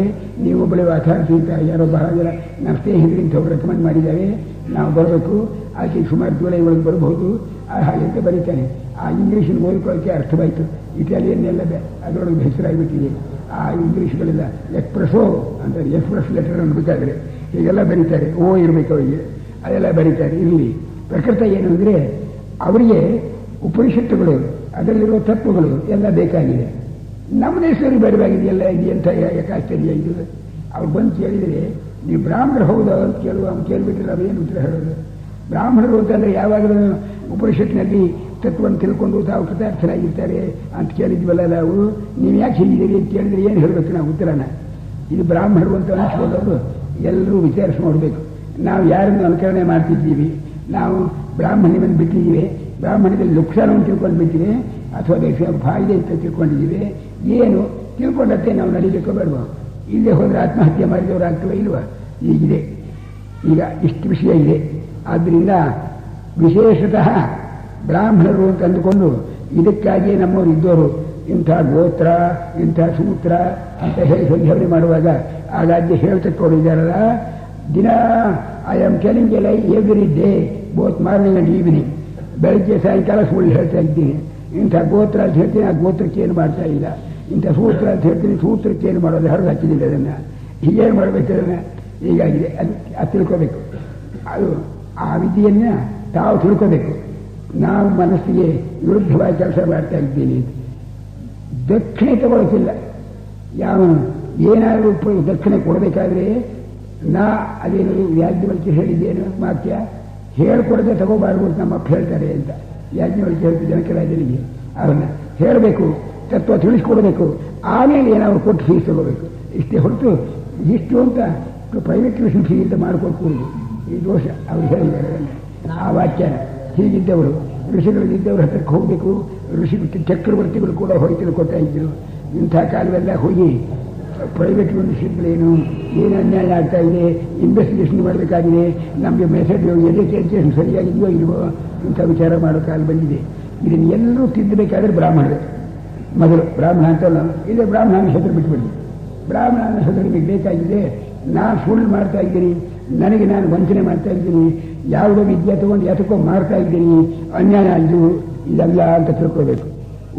ಉಪನಿಷತ್ತಿನಲ್ಲಿ ವಿದ್ಯೆ ವಿದ್ಯೆ ಅಂದರೆ ಎಲ್ಲವೂ ವಿದ್ಯೆ. ನಮಗೇನು ಯಾವುದೋ ಹೇಳ್ತೀವಲ್ಲ, ಇದು ಇಂಥ ಅರದಿ, ಯಾವುದೋ ಒಂದು ಭಯ ಅರದಿ, ಇಂಥ ಅರದಿ, ಜುವಾರದಿ ಇಂಥ ಹೇಳ್ಬಿಟ್ಟು ಆರದಿಗಳು ಬಹಳ ಬೇಕಾದಷ್ಟಿದೆ. ನಾವು ಇದನ್ನು ಓದಿದ್ದೀವಿ, ಅಂಥದ್ದು ಓದಿದ್ದೀವಿ, ಇಂಥದ್ದು ಓದಿದ್ದೀವಿ ಅಂತ ಹೇಳೋದು. ಆದರೆ ಅಂಥ ಅರದಿಗಳಿಗೆ ಅಲ್ಲ ಅವರು ಹೇಳ್ತಾ ಇದ್ರು ವಿದ್ಯೆ ಅಲ್ಲ. ಒಂದು ವಿದ್ಯೆ ಇದೆ, ಅದನ್ನು ಹೇಳ್ತೀವಿ ಅಂತ. ಯಾವನೊಬ್ಬರು ಹೇಳಿದಂತೆ, ಆ ಸಮುದ್ರ ನದಿ ದಾಟಬೇಕಾಗಿತ್ತು. ಆ ನದಿ ದಾಟುವನ್ನ ಆ ಕೂತಿದ್ದು ಒಬ್ಬ ತರ್ಕ ಮಾತಾಡ್ತಕ್ಕ ಹೋಗಿದ್ದ. ಏನೋ ನಿನಗೆ ಇಂಥ ಅರದಿ ಬರ್ತೇನೋ ಅಂತ ಕೇಳಿದಂತೆ. ಇಲ್ಲ ಸ್ವಾಮಿ, ವ್ಯರ್ಥವಾಯಿತು, ನಿನ್ನ ಒಂದು ಕಾಳು ಭಾಗ ಜೀವನ ವ್ಯರ್ಥ ಆಯ್ತು ಎಂದು. ಮತ್ತಿನ್ನೊಂದು ಸ್ವಲ್ಪ ದೂರ ಹೋದ. ಇಂಥ ಅರದಿ ಬರ್ತೇನೋ? ಇಲ್ಲ, ಅರ್ಧ ಜೀವನ ಹೋಯ್ತು. ಮತ್ತೆ ಮುಖಕ್ಕೆ ಹೋದ. ನಿಂದ ಇಂಥ ಅರದಿ ಬರ್ತೇನೋ? ಇಲ್ಲ, ಮುಕ್ಕಾಲು ಜೀವನ ಹೋಯ್ತು ಇಲ್ಲ. ಅಷ್ಟರೊಳಗೆ ಮೇಲಿಂದ ನದಿ ಬಂದ್ಬಿಡ್ತು. ಸ್ವಾಮಿ, ನಿಮಗೆ ಸ್ವಿಮಾರಿಗೆ ಬರ್ತೀಯೋ ಅಂತ ಕೇಳಿದ ಅವನು. ಸ್ವಿಮಾರಿ ಇಲ್ಲ, ನಿಮ್ಗೆ ಹೋಲ್ ಲೈಫ್ ಇಸ್ ಲಾಸ್ಟ್. ನೀವು ಅರ್ಧ ಹೋಯ್ತು, ಕಾರು ಹೋಯ್ತು ಅಂತ ಹೇಳ್ತಿದ್ರಿ, ನೀವು ಪೂರ್ತಿ ಹೋಯ್ತು. ಈಗ ಸ್ವಿಮಾರಿಗೆ ಬಂದರೆ ಆಗುತ್ತೆ. ಪ್ರಾಕ್ಟಿಕಲ್ ಆಗಿರಬೇಕು ಬರುವುದು. ಇದು ಒಂದು ವಿದ್ಯಾಗಿದೆ. ಅದನ್ನು ತಿಳ್ಕೊಳ್ಳೋದು ಎಲ್ಲರನ್ನೂ ತಿಳ್ಕೊಂಡು ಹಾಗೆ ಇದ್ದರೆ ನಮ್ಮ ಜನ್ಮೆಲ್ಲ ವ್ಯರ್ಥ ಹಾಗೆ ಅಂತ ಹೇಳ್ತಾರೆ. ಅದಕ್ಕೆ ಬ್ರಹ್ಮವಿದ್ಯಾ, ಆತ್ಮವಿದ್ಯಾ, ಬ್ರಹ್ಮಾತ್ಮವಿದ್ಯಾ ಅಂತ ಋಷಿಗಳು ಕರೆದಿದ್ದಾರೆ. ಉಪನಿಷತ್ನಲ್ಲಿ ಬ್ರಹ್ಮ ಅನ್ನೋ ಶಬ್ದ ಇದೆಯಲ್ಲ, ಅದು ದೇಶ, ಕಾಲ, ವಸ್ತು ಯಾವುದರ ಪರಿಚ್ಛೇದವು ಇಲ್ಲದೆ ಇರತಕ್ಕಂಥ ವಿದ್ಯೆ. ಆದ್ದರಿಂದ ಅದಕ್ಕೆ ಬ್ರಹ್ಮವಿದ್ಯಾ ಅಂತ ಹೇಳಿದ್ರು ಅಷ್ಟೇ. ಅದಕ್ಕೆ ಫೈನಟ್ ಅಲ್ಲ, ವಿದ್ಯಾ ಆಫ್ ದಿ ಇನ್ಫಿನಿಟ್ ಅಂತ. ಇಷ್ಟೇ ಅಲ್ಲ, ಇನ್ನೊಂದು ವಿಶೇಷವಿದೆ. ಆ ವಿದ್ಯೆ ಹೇಳಬೇಕಾಗಿದೆ. ಆ ಶ್ರುತಿ ಒಳಗೆ ಇಂಥ ವಾಕ್ಯ ಬಂದಿದೆ. ಆ ಪೂರ್ವದಲ್ಲಿ ದೇವತೆಗಳಿಗೆಲ್ಲ ಬ್ರಹ್ಮ ಅಂತ ಬಿದ್ದಂತೆ. ಆ ಚತುರ್ಮುಖ ಬ್ರಹ್ಮ ಇದ್ದವನು ಬ್ರಹ್ಮಾದೇವಾನಾಂ ಪ್ರಥಮ ಸಂಭೂವ ಅಂತ ಒಂದು ವಾಕ್ಯ. ದೇವತೆಗಳಿಗೆಲ್ಲ ಫಸ್ಟ್ ಆಫ್ ಆಲ್ ಇದ್ದ ಅವನು ತನ್ನ ಮಗ ಇದ್ದ ಅಥರ್ವಾಯಿ ಜ್ಯೇಷ್ಠಪುತ್ರಾಯ ಪ್ರಾಹ, ಅವರ ಜ್ಯೇಷ್ಠಪುತ್ರನಿಗೆ ಹೇಳಿದ. ಆ ವಿದ್ಯೆಗೆ ಬ್ರಹ್ಮವಿದ್ಯಾ ಅಂತ ಹೆಸರು ಅಂತ ಹಾಗೆ ಹೇಳಿದರು ಅಂತ. ಆ ವಿಷಯ ಸರ್ವವಿದ್ಯಾ ಪ್ರತಿಷ್ಠಾಂ ಅಂತ. ಅದು ಕಲ್ಮಿನೇಷನ್ ಆಫ್ ಆಲ್ ವಿದ್ಯಾಸ್. ಎಲ್ಲ ವಿದ್ಯೆಗಳು ಬಂದು ಯಾವುದರಲ್ಲಿ ಪರ್ಯವಸಾನ ಆಗುತ್ತದೆಯೋ ಒಂದು, ಯಾವ ವಿದ್ಯೆಗೆ ಎಲ್ಲವೂ ವಿದ್ಯೆಗೂ ಎಲ್ಲ ವಿದ್ಯೆಗೂ ಯಾವುದೇ ಆಧಾರವಾಗಿದೆಯೋ ಒಂದು, ಯಾವುದನ್ನು ತಿಳ್ಕೊಂಡ್ರೆ ಎಲ್ಲವನ್ನು ತಿಳ್ಕೊಂಡು ಹಾಗಾಗುತ್ತೆಯೋ ಅದು ಒಂದು. ಇಷ್ಟು ಮೂರು ಕಾರಣಗಳಿಂದ ಅದಕ್ಕೆ ಬ್ರಹ್ಮವಿದ್ಯಾ ಅಂತ ಹೆಸರು. ಅದನ್ನು ಅದು ಹಾಗೆ ಬಂದಿರುತ್ತೆ. ಆ ಅಂಗಿರ ಸತ್ರಕ್ಕೆ ಹೋದ ಶಿವನಕಾಯಂಬುವನು ಈ ಪ್ರಶ್ನೆಯನ್ನು ಕೇಳಿದ. ಕೃಷ್ಣನ ಭಗವೇ ವಿದಿತೆ ಸರ್ವವಿಧಂ ವಿದ್ಯೆ ಭವತಿ ಇತ್ಯಾದಿ. ಒಂದನ್ನು ತಿಳ್ಕೊಂಡ್ಬಿಟ್ರೆ ಎಲ್ಲ ತಿಳ್ಕೊಂಡು ಹೇಗಾಗುತ್ತಂತಲ್ಲ, ಅದು ಯಾವುದು ವಿದ್ಯಾ ದಯವಿಟ್ಟು ಹೇಳಬೇಕು ಅಂತ ಕೇಳಿದರು ಅಂತ ಮಂಡಕೋಪನಿಷತ್ನಲ್ಲಿ ಬಂದಿದೆ. ನಾನು ಮೊದಲೇ ಹೇಳಿಬಿಟ್ಟಿದ್ದೀರಲ್ಲ, ವಾಕ್ಯ ಒಂದು ಹೆಚ್ಚು ಕಡಿಮೆ ಆಗಿದ್ದರೂ ಕೂಡ ನೀವು ಲೆಕ್ಕಕ್ಕೆ ಇಟ್ಕೋಬೇಡಿ, ಅಭಿಪ್ರಾಯದ ಮಾತ್ರ ತಿಳ್ಕೋಬೇಕು. ಯಾವುದು ಒಂದನ್ನು ತಿಳ್ಕೊಂಡ್ರೆ ಎಲ್ಲವನ್ನೂ ತಿಳ್ಕೊಂಡು ಹೇಗಾಗುತ್ತೆಯೋ ಈಗಂತಾರಲ್ಲ, ಈ ವಿದ್ಯೆ ಯಾವುದು ಅಂತ. ಅಂದರೆ ಅವನ ಕಾಲಕ್ಕೆ ಬ್ರಹ್ಮವಿದ್ಯೆ ಅನ್ನೋದು ಎಷ್ಟು ಕಿವಿ ಕೇಳಿರಬೇಕು, ಯಾರಿಂದಲೂ ಕೇಳ್ಕೊಂಡಿದ್ದಾನೆ. ಯಾವುದೋ ಒಂದನ್ನು ತಿಳ್ಕೊಂಡ್ರೆ ಎಲ್ಲವನ್ನೂ ತಿಳ್ಕೊಂಡು ಹೇಗಾಗುತ್ತಂತಲ್ಲ ಸ್ವಾಮಿ, ಅದು ಯಾವ ವಿದ್ಯೆ ಅದು ಹಾಗೆ ಅಂತ ಅವನು ಕೇಳ್ತಾ ಇದ್ದಾನೆ. ಹಾಗೆ ಹೀಗೆ ನಮಗೆ ಇಲ್ಲಿಗೆ ಬಂದರೆ ಈ ಯಾವುದೋ ಯೂನಿವರ್ಸಿಟಿ ಒಳಗೆ ಈಗ ಎಕನಾಮಿಕ್ಸ್ ಹೇಳ್ಕೊಡ್ತಾರಂತಲ್ಲ, ಅದು ಯಾವ ಯೂನಿವರ್ಸಿಟಿ ಹಾಗೆ ಅಂತ ಕೇಳೋ ಹಾಗೆ ಅವನು ಕೇಳಿದ. ಅವನು ಪ್ರಾರಂಭ ಮಾಡಿದ. ದ್ವೇ ವಿದ್ಯೆ ವೇದಿಕವ್ಯೇ ಅಂತ ಪ್ರಾರಂಭ ಮಾಡಿದ. ಬ್ರಹ್ಮವಿದ್ಯಾ ಅಂತ ಇದೆಯಲ್ಲ, ಈ ವಿದ್ಯೆಯೊಳಗೆ 2 ವಿದ್ಯೆ ಇವೆ. ಏನಪ್ಪ ಅಂದ, ಪರಾಚೈವ ಅಪರಾಚ ಅಂತ. ಪರಾವಿದ್ಯಾ ಅಪರಾವಿದ್ಯಾ ಅಂತ 2 ವಿದ್ಯೆಗಳಿವೆ ಹಾಗೆ ಅಂದ. ಹೈಯರ್ ವಿದ್ಯಾ ಲೋಯರ್ ವಿದ್ಯಾ ಅಂತ. ಅದೇನಪ್ಪ ವಿದ್ಯೆ ಒಳಗೆ 2 ಹೆಚ್ಚು ಕಡಿಮೆ ಅಂತ. ಬಾಕಿ ಎಲ್ಲ ಒಂದು ಪಟ್ಟಿ ಕೊಟ್ಬಿಟ್ಟಿದ್ದಾನೆ ಅವನ ಆ ವಾಕ್ಯದಲ್ಲಿ. ಋತುವೇದ, ಯಜುರ್ವೇದ, ಸಾಮವೇದ, ಅಥರ್ವವೇದ, 4 ವೇದಗಳು, ಅವನ ಶಿಕ್ಷಾ, ಕಲ್ಪ, ವ್ಯಾಕರಣ, ಬಲ್ಲಾದ ಅಂಕಿಗಳು ಎಲ್ಲ ಹೇಳಿಬಿಟ್ಟ. ಎಲ್ಲ ಹೇಳಿದ ಅಪರಾಧ. ಇಷ್ಟು ವಿದ್ಯಾ ವೇದಗಳೆಲ್ಲ ಸೇರಿಬಿಟ್ರೆ. ಈಗ ಅದನ್ನು ನಮ್ಮ ಭಾಷೆ ಒಳಗೆ ಹೇಳಿದರೆ ಏನಪ್ಪ, ಲೋಯರ್ ವಿದ್ಯಾ ಅಂತ ಒಂದಿದೆ. ಯಾವುದು ಯೂನಿವರ್ಸಿಟಿಗಳು ಇದೆಯಲ್ಲ ಅದೆಲ್ಲ ಅಂದ್ಬಿಟ್ರೆ ಮುಗಿದೇ ಹೋಯ್ತು. ಎಲ್ಲ ಯೂನಿವರ್ಸಿಟಿ ಒಳಗೆ ಭೂಮಿ ಮೇಲೆ ಇರ್ತಕ್ಕಂಥ ಯೂನಿವರ್ಸಿಟಿಗಳಲ್ಲಿ ಯಾವ ವಿದ್ಯೆ ಹೇಳ್ತಿದ್ದಾರೋ ಅದನ್ನು ಅಪರಾವಿದ್ಯಾ ಅಂತ ಹೇಳಿದ್ರು. ಏನಪ್ಪ ಹುಚ್ಚಿನೋ ಬೆಪ್ಪನೋ, ಇದಕ್ಕೋಸ್ಕರ ಲಕ್ಷಗಟ್ಟಲೆ ರೂಪಾಯಿ ಖರ್ಚು ಮಾಡಿ ಇನ್ನೂ ಹೊಸ ಯೂನಿವರ್ಸಿಟಿಗಳನ್ನು ಸ್ಥಾಪನೆ ಮಾಡಬೇಕು ಅಂತ ಮಾಡಿದ್ವಿ ನಾವು. ಮೈಸೂರು ಸೀಮೆಗೆ ಇಷ್ಟೇ ಯೂನಿವರ್ಸಿಟಿ ಇದ್ರು ಸಾಲದು, ಅಡಿಷನಲ್ ಯೂನಿವರ್ಸಿಟಿ ಬೇಕು ಅಂತ ಚರ್ಚೆ ನಡೀತಾ ಇದೆ. ಇಂಥ ಕಾಲಕ್ಕೆ ಯೂನಿವರ್ಸಿಟಿ ಒಳಗೆ ಇರೋದೆಲ್ಲ ಅಪರಾವಿದ್ಯಾ ಅಲ್ವಟ್ರೆ ಇವನೇ ಅಪರ. ಯಾರಿಗೆ ಗೊತ್ತಾದ ಅಪರಾವಿದ್ಯೆ ಅಂತ ಯಾಕೆ ಗೊತ್ತಾಯ್ತು ಅಂತ ಯಾರ್ಯಾರು ಆಶ್ಚರ್ಯ ಆಗಬಹುದೇ. ಏನು ಇದು ಯಜಾತದ ಹಗಮ್ಯತೆ, ಯಾವುದರಿಂದ ಇದನ್ನು ತಿಳಿಯೋಕ್ಕಾಗುತ್ತೆಯೋ ಅಂತ ಒಂದು. ಇದು ರೆಕನಿಂಗ್ ವಿದೌಟ್ ದಿ ಹೋಸ್ಟ್ ಅಂತ ಇಂಗ್ಲೀಷ್ನೊಳಗೆ ಅನ್ನೋದುಂಟು. ಅವಳೇನು ಬಿಟ್ಟು ತಿಬ್ಬಣ ತಿರುಗಿದ್ರು ಅಂತಂದ್ರೆ ಹಾಗೆ ನಾವೇನಾದರೂ ಒಂದು ಹೇಳೋಕೆ ಹೊರಟ್ರೆ ಮುಖ್ಯವಾದ ಯಾವುದೋ ಅದನ್ನು ಬಿಟ್ಟು ಬಿಟ್ಟರೆ ಅದು ಅಂಥ ವಿದ್ಯೆ ಆಗುತ್ತೆ. ಅಪರಾಧ ಯಾಕಾಯಿತು ಅಂತ ತನ್ನ ವಿದ್ಯೆ. ಪರ ಎಂಬುದು ತನ್ನ ಸ್ವರೂಪದ ವಿದ್ಯೆ. ನಾನು ಯಾರು, ನನ್ನ ಸ್ವರೂಪ ಏನು, ಇದನ್ನು ತಿಳ್ಕೊಳ್ಳೋ ವಿದ್ಯೆಗೆ ಪರವಿದ್ಯೆ ಅಂತ ಹೇಳಿದ್ರು. ಬಾಕಿ ಇದೆಲ್ಲ ಅಪರವಿದ್ಯೆ. ಇಷ್ಟೇ ಲೆಕ್ಕ ಅವ್ರದ್ದು. ಸಂಸ್ಕೃತದಲ್ಲಿ ಆಗಿನ ಕಾಲಕ್ಕೆ ಯಾವ ವಿದ್ಯೆ ಇತ್ತು ಅದನ್ನೆಲ್ಲ ಅವರು ಬರೆದರು. ಅದರೊಳಗೆ ಎಲ್ಲಿವರೆಗಿತ್ತು ಅಪರವಿದ್ಯೆ ಅಂತನ್ನೋದು? ಕರ್ಮ, ಉಪಾಸನ ಅಂದರೆ ಜನ್ಮಾಂತರಕ್ಕೆ ಹೋದರು, ಲೋಕಾಂತರಕ್ಕೆ ಹೋದರು, ಬ್ರಹ್ಮಲೋಕಾದಿಗಳನ್ನು ಪಡೆದರೂ ಕೂಡ ಅಪರವಿದ್ಯೆ ಹೋಯ್ತದು. ಒಂದೇ ಲೆಕ್ಕ. ಬರೀ ಅಕ್ಷರ ವಿದ್ಯೆ. ಅದು ನಿಜವಾದ ವಿದ್ಯೆ ಇದೆಯಲ್ಲ, ಅದು ನಿಜವಾದ ಅಕ್ಷರ, ಬರೆಯೋ ಅಕ್ಷರವಲ್ಲ. ಈ ಅಕ್ಷರ ವಿದ್ಯೆ ಅಂದರೆ ಲಿಟರೇಟ್ ಪೀಪಲ್ ಅಂತೀವಲ್ಲ, ಅವರ ಅಕ್ಷರ ವಿದ್ಯೆ. ಅದು ಆ ಅಕ್ಷರ ಇದೆಯಲ್ಲ. ಅಕ್ಷರ ಅಂತ ಒಂದು ತತ್ವ ಇದೆ, ಇಂಪೆರಿಷಬಲ್. ಅಕ್ಷರ ಅನ್ನೋ ಶಬ್ದಕ್ಕೆ ಅರ್ಥ ಎಂದೆಂದಿಗೂ ನಾಶವಾಗದೇ ಇರೋ ತತ್ವ. ಯಯಾತದಕ್ಷರಂ ಅಧಿಗಮ್ಯತೆ. ಯಾವ ತತ್ವವನ್ನು ಏನು ಮಾಡಿದ್ರು ಅದು ಬದಲಾಯಿಸೋಕ್ಕಾಗಲ್ಲ ಅಂಥ ತತ್ವ ಇದೆ. ಅದೇ ನಮ್ಮ ಆತ್ಮ ಅಂತನ್ನೋದು. ಅದನ್ನು ಯಾರು ಹೇಳ್ತಾರೋ ಆ ವಿದ್ಯೆ ಯಾವುದು ಹೊರತು ಅದು ಪರವಿದ್ಯಾ ಅಂತ. ಇದು ಒಂದು ಆಶ್ಚರ್ಯ ಅನ್ನತ್ತೀವಿ. ತನ್ನ ವಿಷಯ ಅಂದರೆ ಏನು ಅದೊಂದು ವಿಚಾರ ಮಾಡಬೇಕಾಯ್ತಲ್ಲ. ಈಗ ವಿದ್ಯಾ ಅಂತ ಒಂದಿದೆ, ಪರಾವಿದ್ಯಾ ಅಂತ ಒಂದು ತೆಗೆದಿದ್ದಾರೆ ಉಪನಿಷತ್ತುಗಳಲ್ಲಿ. ಒಂದು ಮೆಸೇಜ್ ಅದು. ಪರಾವಿದ್ಯಾ ಅಂದರೆ ಏನು, ಅಕ್ಷರವನ್ನು ತಿಳ್ಕೊಳ್ತಕ್ಕದ್ದು ಅಂತ. ಆ ಅಕ್ಷರ ಡಿಫೈನ್ ಮಾಡಿದಾರಲ್ಲ, ಆ ಪಟ್ಟಿ ಕೇಳಿಬಿಟ್ರೆ ಏನು ಅರ್ಥವೇ ಆಗೋದಿಲ್ಲ ನಮಗೆ. ಏನೇನಿಲ್ಲ, ಇದಿಲ್ಲ, ಅದಿಲ್ಲ ಅಂತ ಈಗ ಬಂದ್ಬಿಟ್ಟಿದೆ ಅಷ್ಟೇ. ಎತ್ತದಂದ್ರೆ ಶ್ರೀಮಗ್ರಾಶಂ. ಯಾವುದು ಕಣ್ಣಿಗೆ ಕಾಣೋದಿಲ್ವೋ, ಕಿವಿ ಕೇಳಲ್ವೋ, ಮೂಗಿನಿಂದ ಮೂಸೋಕ್ಕಾಗಲ್ವೋ, ನನ್ನ ಕೈಯಿಂದ ಮುಟ್ಟೋಕ್ಕಾಗಲ್ವೋ, ಏನು ಮಾಡೋಕ್ಕಾಗೋದಿಲ್ವೋ, ಯಾವುದು ಕಣ್ಣಿಲ್ವೋ, ಕಿವಿಯಲ್ವೋ, ಮೂಗಿಲ್ವೋ ಹಾಗೆ ಅಂತ. ನಮ್ಮೂರಲ್ಲಿ ಒಬ್ಬರು ಆಚಾರ ಸಿಕ್ಕಿದ್ರು ನನಗೆ. ರೂಪುಗೊಂಡಾಗಿರಬಹುದು ಅದು ಒಂದು. ಯಾಕೆ ಅಂತಂದರೆ ಅವ್ರು ಬಹುಶಃ ಉಳಿದಿರೋದೇನೋ ಹೋಟ್ಲರೋ ಏನೋ ಕಾಣೆ ತಿರುಗಿ ಅಭ್ಯಾಸ ಆಗಿತ್ತೇನೋ ಅದಕ್ಕೆ. ಯಾಕೆಂದರೆ ಕಣ್ಣಿಲ್ಲ, ಕಿವಿಯಿಲ್ಲ, ಮೂಗಿಲ್ಲ, ಏನು ಇಲ್ವಲ್ಲ. ಅವೇ ಹಾಗನ್ನಬಾರ್ದು. ಶಬ್ದ ಸ್ಪರ್ಶ ಯಾವುದು ಇರಬಾರ್ದು ಅಂತೀರಿ. ಅದು ನಡಬಡ ಅನ್ನತ್ತೆ ನೋಡ್ರಿ, ಅದು ಆಗೋಲ್ಲ ಅಂದರೆ ನಾನು. ಆದ್ದರಿಂದ ರೂಪುಗೊಂಡಲ್ಲ ಅದು ಅಂತ. ಹೀಗೆ ಶಬ್ದ ಇಲ್ಲ, ಸ್ಪರ್ಶ ಇಲ್ಲ, ರೂಪ ಇಲ್ಲ, ರಸವಿಲ್ಲ, ಗಂಧವಿಲ್ಲ, ಯಾವುದೂ ಇಲ್ಲ, ಇಂದ್ರಿಯಗಳಿಲ್ಲ, ಯಾವ ಮನಸ್ಸಿಲ್ಲ, ಪ್ರಾಣಿಲ್ಲ, ಇಂಥದ್ದು ಒಂದಿದೆ. ಅದು ಯಾವುದು? ಇದು ನಮ್ಮ ಆತ್ಮ ಅಂತ ಉಪನಿಷತ್ತು. ಇದೊಂದು ದೊಡ್ಡ ವಿಷಯ. ಅಲ್ಲಿವರೆಗೂ ನಮಗೆ ಗೊತ್ತಾಗೋಲ್ಲ. ಯಾವ್ಯಾವುದು ಪರ ಅಂತ ಹೇಳಿ ನೆಗೆಟಿವ್ನಿಂದ ಡಿಸ್ಕ್ರೈಬ್ ಮಾಡಿದ್ವೋ, ಯಾವುದಕ್ಕೆ ಇದಿಲ್ವೋ ಅದಿಲ್ವೋ ಅಂತ ಎಲ್ಲ ಆಗಿದೆಯಲ್ಲ, ಅದು ಯಾವುದು ಅಂತ. ಅದು ನಮ್ಮ ಆತ್ಮ ಅಂತ. ಈಗ ನಮ್ಮ ಆತ್ಮ ಅಂದರೆ ಅದರಷ್ಟು ನಮಗೆ ಗೊತ್ತಿರೋದು ಇನ್ಯಾವುದು ಇಲ್ಲವೇ ಇಲ್ಲ. ನಾವು ನಮ್ಮ ಆತ್ಮ ಅಂದರೆ ನಮ್ಮ ಸ್ವರೂಪವನ್ನು ಇಲ್ಲ ಅಂತ ಹೇಳಕ್ಕೆ ಏನು ಮಾಡಿದ್ರು ಬರುವ ಹಾಗಿಲ್ಲ. ಆದರೆ ನಮ್ಮ ಸ್ವರೂಪವನ್ನು ನಾವು ತಿಳ್ಕೊಂಡಿರೋದಕ್ಕೂ ಇರೋದಕ್ಕೂ ಎಷ್ಟಾಯ್ತು ನೋಡಿ. ಅದು ನಾವು ತಿಳ್ಕೊಂಡಿರೋದು ಶಬ್ದ ಸ್ಪರ್ಶ ರೂಪ ರಸಗಂಧಾದಿಗಳ ಉಳ್ಳದ್ದು, ಇಂದ್ರಿಯಗಳು ಉಳ್ಳದ್ದು, ಮನಸ್ಸನ್ನು ಉಳ್ಳದ್ದು, ಪ್ರಾಣಿಗಳನ್ನು ಉಳ್ಳದ್ದು, ಶರೀರ ಉಳ್ಳದ್ದು ಇಂಥದ್ದು ನಾನು ಅಂತ.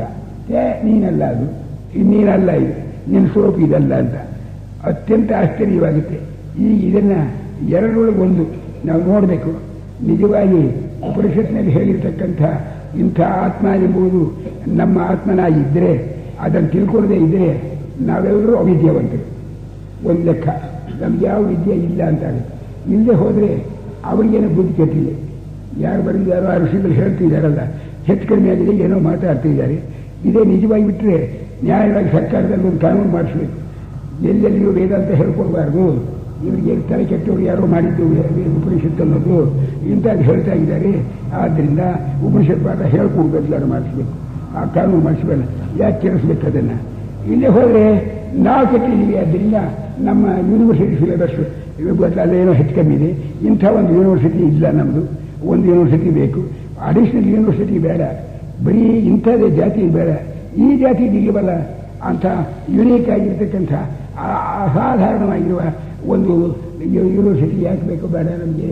ಅದು ನಿಜವಾಗಿದ್ದರೆ ಇದೆಯೇ ಅಲ್ಲೇ ಇದನ್ನು ವಿಚಾರ ಮಾಡೋದು ಬುದ್ಧಿವಂತರ ಲಕ್ಷಣವೇ ಹೊರತು ಅದೆಲ್ಲ ಇಲ್ಲ. ಹಳೆ ಕಾಲಕ್ಕೆ ಯಾಕೋ ತಿಳ್ಕೊಂಡು ಏನೋ ಮಾತಾಡ್ಬಿಟ್ರು, ಹಾಗೆಲ್ಲ ಮಾತಾಡೋದು ನ್ಯಾಯವಲ್ಲ. ಇವತ್ತಿಗೆ ಕೂತು ಬಿಟ್ಟಿದೆ. ಆ ಋಷಿಗಳು ಕಾಪಿ ರೈಟ್ ರಿಜಿಸ್ಟರ್ ಮಾಡಿಸ್ಕೊಂಡಿಲ್ಲ. ಈಗ ವರ್ಷ ನಾನು ಬರ್ತಿದ್ದೀನಿ, ಇದನ್ನು ಯಾರೋ ಮಾಡಿದರೆ ಕಾಪಿ ರೈಟ್ಗೆ ಕೇಸ್ ಮಾಡಿಸ್ತೇನೆ ಅಂತ ಬರ್ಕೊಂಡಿಲ್ಲ ಅವರು. ಹೀಗೆ ಎಲ್ಲ ಉಪನಿಷತ್ತುಗಳು ಅಷ್ಟೇ, ಯಾರು ಮಾಡಿದರೂ ಏನೂ ಗೊತ್ತಿಲ್ಲ, ಕಾಪಿ ರೈಟ್ ಯಾರಿಗಿಲ್ಲ. ತತ್ವ ಹೇಳ್ತಾರೆ, ಇಂಥವ್ರು ಅಂತ ಹೇಳಲ್ಲ. ಜಾತಿ ತುಗುಲ ಇಲ್ಲ, ಕೈದೆಲ್ಲ, ದೇಶವಿಲ್ಲ, ಕಾಲವಿಲ್ಲ, ಯಾವುದಿಲ್ಲ. ದೇಶ ಕಾಲಾದಿಗಳು ಏನು ಇಲ್ಲದೆ ಸಾರ್ವತ್ರಿಕವಾಗಿ ಎಲ್ಲರಿಗೂ ಅಪ್ಲೈ ಆಗ್ತಕ್ಕಂಥದ್ದನ್ನ ಒಂದು ವಿಷಯ ಹೇಳ್ತಾ ಇದ್ದೀನಿ ಅಂತ ಬರೆದಿದ್ದಾರೆ. ಹೌದೇ ಅಂದರೆ ಹುಚ್ಚರ ಅವರೆಲ್ಲ ತಿಳುವಳಿಕೆ ಇರೋರು. ಅವ್ರು ತಿಳುವಳಿಕೆ ಇರೋದು ನಾವು ಯಾಕೆ ಹೀಗಿದ್ವಿ, ಈಗ ನಾವು ವಿಚಾರ ಮಾಡಬೇಕು ಬೇಡವ? ಇದನ್ನು ನಾವು ವಿಚಾರ ಮಾಡತಕ್ಕ ಅವಶ್ಯಕ ಇದೆ. ಇದು ಉಪನಿಷತ್ನಲ್ಲಿ ಇರ್ತಕ್ಕಂಥ ಒಂದು ವಿಚಾರ, ಒಂದು ಪರವಿದ್ಯಾ ಅಂತ. ಇದರ ಜೊತೆ ಒಳಗೆ ವಿದ್ಯಾ ಅವಿದ್ಯಾ ಎಂಬ ಶಬ್ದಗಳೇ ಇವೆ ಉಪನಿಷತ್ತಿನಲ್ಲಿ. ಅದನ್ನು ನೋಡ್ಕೋಬೇಕಾದಿಲ್ಲ. ವಿದ್ಯಾ ಅವಿದ್ಯಾವಿದಿಲ್ಲ. ದೂರವೇತೆ ವಿಪರೀತೆ ವಿಶೂಚಿ, ಒಂದಕ್ಕೊಂದು ಆಪೋಸಿಟ್ ರೋಡ್. ಒಂದು ಪಶ್ಚಿಮವಾದರೆ ಒಂದು ಪೂರ್ವ. ಅವಿದ್ಯಾ ಎಂಬುದು ಬೇರೆ ಕಡೆಗೆ ಕರ್ಕೊಂಡು ಹೋಗುತ್ತೆ ನಮ್ಮನ್ನು. ವಿದ್ಯಾ ಅನ್ನೋದು ಬೇರೆ ಕಡೆಗೆ ಹೋಗ್ಬಿಡುತ್ತೆ. ಅದು ನಮ್ಮನ್ನು ಹಾಳು ಮಾಡಿಬಿಡುತ್ತೆ. ಶ್ರೇಯಸ್ಸು ಪ್ರೇಯಸ್ಸು ಅಂತ ನಮಗೆ ಇಂಥದ್ದು ಬೇಕು ಅಂಥದ್ದು ಬೇಕು ಅಂತ ಬೇಕೂಪ ಅಂತ ಹೀಗಲ್ಲ. ಆ ಬೇಕೂಫ್ತನ ಕೈ ಬಿಡಬೇಕಾದ್ರೆ ಆಗಿ ಬಿಟ್ಬಿಡ್ಬೇಕು. ಆ ಪ್ರೇಯಸ್ ಹೇಳ್ತಕ್ಕಂಥ ವಿದ್ಯಾನ ಈ ನಿಜವಾಗಿ ಶ್ರೇಯಸ್ ಬೇಕಾಗಿದ್ದರೆ ಇದನ್ನು ಮಾಡಬೇಕು ಅಂತ ವಿಂಗಡಿಸಿದ್ದಾರೆ. ವಿದ್ಯಾ ಅನ್ನೋ ಶಬ್ದವಿದೆ. ಈಗ ಪರವಿದ್ಯಾ ಅಂತ ಶಬ್ದವಿದೆ. ವಿದ್ಯಾ ಅಂದರೆ ಏನು? ಡಿಕ್ಷನರಿ ನೋಡಿದ ಉಪಯೋಗವಿಲ್ಲ. ಯಾಕೆಂದರೆ ವಿದ್ಯಾದಲ್ಲಿ ಹೊರಗೆ ಇನ್ನಂತ ಒಂದು ಇದು ಬಿಡುತ್ತೆ ಅಂತ ಇಟ್ಕೊಳ್ಳೋಣ. ಇಂಥ ಭಾಷೆ ಬರುತ್ತೆ ನಮಗೆ, ಇಂಥದ್ದು ಓದಿದ್ದೀವಿ ಅಂಥದ್ದು ಓದಿದ್ದೀವಿ, ಆದ್ದರಿಂದ ಈ ವಿದ್ಯೆ ಆಯಿತು ಅಂತ ಆಗಿಬಿಡ್ಬಹುದು. ಆ ಚಾಂದ್ರೋಗ್ಯ ಉಪನಿಷತ್ತು ಅಂತ ಒಂದು ಉಪನಿಷತ್ತಿದೆ. ಆ ಉಪನಿಷತ್ತಿನಲ್ಲಿ ನಾರದರು ಅಂತ ಒಬ್ಬರು, ಅವರು ಶರತ್ ಕುಮಾರ್ ಹತ್ರಕ್ಕೆ ಬಂದಿರಂತೆ. ನಮಗೆ ಏನು ಸ್ವಾಮಿ, ಆತ್ಮವಿದ್ಯಾ ಯಾರು ತಿಳ್ಕೊಳ್ತಾರೆಯೋ ಅವರಿಗೆ ಶೋಕ ಹೋಗುತ್ತೆ ಅಂತ. ಯಾರಿಗೆ ಶೋಕವೇ ಬರೋದಿಲ್ವಂತೆ ಎಂದಿಗೂ ಅಂಥ ಒಂದು ವಿದ್ಯೆ ಇದೆ ಅಂತ ಕೇಳ್ತೀನಿ, ಹೇಳಿಕೊಡ್ಬೇಕು. ನಿಮಗೇನೇನು ಬರುತ್ತೆ ಹೇಳಿರಿ. ಇದ್ರ ಮಧ್ಯೆ ನ್ಯಾಚುರಲ್ ಇದು. ಯಾಕೆ ಎಲ್ಲಿವರೆಗೆ ಪಾಸ್ ಮಾಡಿದ್ದೀರಿ, ಅಡ್ಮಿಷನ್ ತಗೋಬೇಕಾದ್ರೆ ಯಾವ ಕ್ಲಾಸ್ ಸೇರಿಸಬೇಕು ಹೇಳ್ತಕ್ಕಂಥ ನ್ಯಾಯವಾಗಿದೆ. ಪಟ್ಟಿ ಹೇಳಿದರು. ಆ ಬರೆದಿರೋದು ಉದ್ದಕ್ಕೆ ನೋಡಿದರೆ ಎಕ್ಸಾಸ್ಟ್ ಮಾಡಿಬಿಟ್ಟಿದ್ದಾರೆ ಅವರು. ಆ ಪಟ್ಟಿ ಒಳಗೆ ಈ ಋಗ್ವೇದ ಭಗವದ್ಗೀತೆ ಋಗ್ವೇದ ಬರುತ್ತೆ, ಯಜುರ್ವೇದ ಬರುತ್ತೆ, ಅಂತ ಬರುತ್ತೆ, ಇಂಥ ಬರುತ್ತೆ, ಇಂಥ ವಿದ್ಯೆ ಬರುತ್ತೆ, ಇಂಥ ವಿದ್ಯೆ ಬರುತ್ತೆ. ಅದು ಹೇಳಿಬಿಟ್ರೆ ಈಗ ನಾನು ಹೇಳಿದಾಗೆ ಎಲ್ಲ ಸಿಲೆಬಸ್ಸು ಬಂದ್ಬಿಡುತ್ತೆ ಅವರಿಗೆ. ಒಂದೇ ಗೊತ್ತಿಲ್ಲ ಸ್ವಾಮಿಗಳಿಗೆ, ಆತ್ಮವಿದ್ಯೆ ಗೊತ್ತಿಲ್ಲ. ಆತ್ಮವಿದ್ಯೆ ಗೊತ್ತಾದರೆ ಶೋಕ ಹೋಗುತ್ತಂತೆ. ಅದನ್ನು ನನಗೆ ಹೇಳ್ಕೊಡ್ಬೇಕು ಅಂತ ಪ್ರಾರಂಭ ಮಾಡಿದರು ಅಂತ. ಅಂದರೆ ಏನಾಯಿತು? ವಿದ್ಯಾದ ವಿಚಾರವೇ ತಿಳಿದೇ ಇದ್ದವರಲ್ಲ ಉಪನಿಷತ್ನವರು. ಈಗ ಇದನ್ನ ಪಟ್ಟಿ ಬಿಡಿತಾ ಇದ್ದರು. ಇಂಥ ವಿದ್ಯೆ ಅಲ್ಲ, ಕಡಿಮೆ ವಿದ್ಯೆ ಅಂತ ಯಾಕೆ ಹೇಳಿದರು?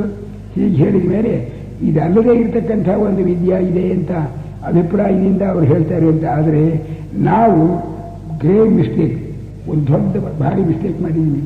ಯಾವುದನ್ನ? ನಮ್ಮ ಆತ್ಮನನ್ನೇ ಕೈ ಬಿಟ್ಟು ಬಾಕಿದೆಲ್ಲ ಅಲ್ಲಿ ಬಾಕಿದೆಲ್ಲ ತಿಳ್ಕೊಳ್ಕೊ ಹೋದ್ರು. ಒಬ್ಬರು ಅರಸೀಕೆರೆ ಹತ್ರ ಹಾಗಹಳ್ಳಿ ಅಂತ ಒಂದು ಊರಿದೆ, ಅಲ್ಲಿದ್ದರಂತೆ ಚಿದಾನಂದರು ಅಂತ. ಅವಧೂತರು ಒಂದು ಅಂತಾರೆ, ಪದ ಮಾಡಿದ್ದಾರೆ ಅವರು. ಆ ಕನ್ನಡದಲ್ಲಿ ಬರೆದಿದ್ದಾರೆ ಅವರು. ಯಾವ ದೇಶದವರು ಗೊತ್ತಿಲ್ಲ. ಚಿದಾನಂದ ಅವಧೂತು ಅಂತ. ಆ ಕಡೆ ಒಳಗೆ ಚಿದಾನಂದ ಕೋರ್ಡೆ ಅಂತ ಎಷ್ಟು ಜನ ಬಾಯಿ ಕಲ್ತ್ಕೊಂಡಿದ್ದವರನ್ನೆಲ್ಲ. ಎಲ್ಲ ಪುರಾಣವರರಿತಿಹೇನೆಂದೆಯು ನಿನ್ನ ಪುರಾಣ ಮನರಿಯೇ ಹೀಗೊಂದು ಪದ ಮಾಡಿದ್ದಾರೆ ಅವರು. ಪುರಾಣಗಳೆಲ್ಲ ಓದಿದ್ದೀನಿ, ಇದೆಲ್ಲ ನಿನ್ನ ಪುರಾಣ ಇದ್ದಾರೆ ಓದಿದೆಯೋ ಅಂತ. ಬಾಕಿಯವರು ಅವ್ರ ಪುರಾಣ ಇವ್ರ ಪುರಾಣ ಆ ರಾಜರ ಪುರಾಣ ಇರುತ್ತೆ ಇದೆಯಂತ. ಹಾಗೆ ನಾವು ಎಲ್ಲ ವಿದ್ಯೆಯನ್ನು ತಿಳ್ಕೊಂಡಿದ್ದೀನಿ ಇದೆಯಲ್ಲ, ನಿನ್ನ ವಿದ್ಯೆ, ನಿನ್ನ ಸ್ವರೂಪ ಯಾವುದು ಅನ್ನೋ ವಿದ್ಯೆ ಎಲ್ಲರೂ ತಿಳ್ಕೊಂಡಿದೆಯೋ ಅಂತ ಕೇಳಿಬಿಟ್ರೆ ಆ ಋಷಿಗಳು ನಾವು ಬೆಪ್ಪಾಗಬೇಕು. ಇದು ಯಾಕೆ? ಎಷ್ಟು ಹಳೆ ಕಾಲದ ಋಷಿಗಳವರು, ಅವ್ರು ಯಾಕೆ ಇಂಥ ಹೊಡಿದ್ರು ನಾವು ಯಾಕೆ ಇದನ್ನು ಬಿಚ್ಚುವ? ಇಲ್ಲ, ಅದು ಹುಚ್ಚು, ಬಿಟ್ಟುಕೊಡ್ಬೇಕು. ಇಲ್ಲೇ ಹೋದ ನಿಜ, ನಾವು ಮೋಸ ಹೋಗಿದ್ದೀವಿ ತಿಳ್ಕೋಬೇಕು. ಯಾವುದೋ ಒಂದು ನಿರ್ಣಯ ಮಾಡ್ಕೋಬೇಕಾಗಿದೆ. ಉಪನಿಷತ್ತಿನಲ್ಲಿ ವಿದ್ಯಾ ಅವಿದ್ಯಾ ಎಂಬ ಶಬ್ದವನ್ನು ನಾವು ಹೀಗೆ ಉಪಯೋಗಿಸಲಿಲ್ಲ. ಏನಂತ? ಯಾವುದು ವೇದ್ಯವಾಗಿದೆಯೋ ವೇದ್ಯ ವಿಷಯವಾದ ವಿದ್ಯೆ ಅಲ್ಲ. ಈಗ ನಾವು ವೇದ್ಯ ವಿಷಯ, what have got to be learn about what, ಯಾವ ವಿಷಯದಲ್ಲಿ ಏನು ತಿಳ್ಕೋಬೇಕು ಅಂತಾಗಿದೆಯೋ ಅದಕ್ಕೆ ಒಂದೊಂದು ಸೈನ್ಸ್ ಅಂತ ಹೆಸರಿಟ್ಟಿದ್ದೀವಿ ನಾವೀಗ. ಆದ್ದರಿಂದ ಇದು ಮ್ಯಾಟರಲ್ ಸೈನ್ಸು, ಇದು ಇಂಥ ವಿಷಯ, ಇಂಥದ್ದು ಪ್ರಾಣಿಗಳ ವಿಚಾರ, ಇಂಥದ್ದು ಹಕ್ಕಿಗಳ ವಿಚಾರ, ಆ ವಿಚಾರ, ಈ ವಿಚಾರ, ಎಕನಾಮಿಕ್ಸ್ ವಿಚಾರ ಅಂತ ಎಲ್ಲ ಟು ಬಿ ನೋನ್. ವೇದ್ಯ ನೋಯಬಲ್, ಯಾವುದು ಜ್ಞೇಯವಾಗಿದೆಯೋ ಜ್ಞೇಯದ ವಿಷಯವಾದ ವಿದ್ಯೆಯನ್ನು ವಿದ್ಯೆ ಅಂತೀವಿ. ಅದಕ್ಕೆ ಲರ್ನಿಂಗ್ ಅಂತ ನಾವು ಹೇಳಬಹುದು. ಏನಾದ್ರು ತಿಳ್ಕೊಂಡು ಇಂಥ ವಿಷಯವನ್ನು ವಿಚಾರ ಮಾಡಿದರೆ ಹೀಗೆ ತಿಳಿಯುತ್ತದೆ. ತಿಳಿಯೋದ್ರಿಂದ ಇದನ್ನು ಇಂಥಕ್ಕೆ ಉಪಯೋಗಿಸಬಹುದು. ಇದು ಅರ್ಥ ನಮಗೆ. ನಾಲೆಡ್ಜ್ ಅಂದರೆ, ನಾಲೆಡ್ಜ್ ಇಸ್ ಪವರ್. ಎಷ್ಟೋ ಜನಗಳು ಪದೇ ಪದೇ ಅಂತಿರ್ತಾರೆ ಅದನ್ನು. ನಾಲೆಡ್ಜ್ ಅಂತ ಬಂದರೆ ಅದೊಂದು ದೊಡ್ಡ ಶಕ್ತಿ ವಿಶೇಷ ಇದ್ದಂತೆ ನಮಗೆ ಪ್ರಯೋಜನ ಆಗುತ್ತೆ. ತಿಳುವಳಿಕೆ ಇದ್ದವರು ಮೋಸ ಹೋಗ್ತಾರೆ, ತಿಳುವಳಿಕೆ ಇದ್ದವರು ಅದನ್ನು ಉಪಯೋಗಿಸಿಕೊಂಡು ಲೋಕದಲ್ಲಿ ಒಂದು ಜಯಶೀಲರಾಗ್ತಾರೆ. ಆದ್ದರಿಂದ ನಾಲೆಡ್ಜ್ ಎಂಬುದು ಒಂದು ಶಕ್ತಿಯನ್ನು ಕೊಡ್ತಕ್ಕಂಥದ್ದು. ಇದನ್ನು ತಿಳ್ಕೊಂಡ್ರೆ ಏನಾಗುತ್ತೆ ನಿಮಗೆ? ಹಾಗೆ ಅಂತ ಏನಾಗುತ್ತೆ ಅಂದರೆ, ಊಟಕ್ಕಾಗುತ್ತೆಯೋ, ತಿಂಡಿಗಾಗುತ್ತೆಯೋ, ಬಟ್ಟೆಗಾಗುತ್ತೆಯೋ, ದೇಶಕ್ಕಾಗುತ್ತೆಯೋ, ಆರೋಗ್ಯಕ್ಕಾಗುತ್ತೆಯೋ, ಇತ್ಯಾದಿ ಯಾವುದಾರು ಕೇಳಬಹುದು. ಇದು ಲಾಭ ಪ್ರಯೋಜನ ಅಂತ ಹೆಸರು. ಅದೊಂದು ಆ ವಿಚಾರ ಇಲ್ಲ. ಅದು ಆ ವಿಚಾರವಲ್ಲ ಆತ್ಮವಿದ್ಯೆ ಅನ್ನೋದ್ರೊಳಗೆ. ಅದರಾಗ ಏನಾಗುತ್ತೆ ಅದು ಬೇರೆ ಮಾಡಬೇಕಲ್ಲ. ಈ ವಿದ್ಯೆ ಬೇರೆ ಆಯಿತು. ವಿದ್ಯಾ ಅವಿದ್ಯಾ ಅನ್ನೋದು ಅವರು ಹೇಳೋ ವಿದ್ಯಾ ಅವಿದ್ಯೆ ನಾವು ಹೇಳೋದಲ್ಲ. ಮತ್ತೇನು ಚಮತ್ಕಾರ? ಆತ್ಮ ವಿಷಯದ ವಿದ್ಯೆ. ಇದರೊಳಗೆ ವೇದಿಕರು ಜ್ಞಾತರುವಾಗಿರುವನು ಜ್ಞಾನದಿಂದ ಜ್ಞೇಯವನ್ನು ತಿಳ್ಕೊಳ್ತಕ್ಕ ವಿದ್ಯೆ ನಾವು ಹೇಳ್ತಕ್ಕದ್ದು. Know your, knowledge and the ನೋಯಬಲ್. ಮೂರು.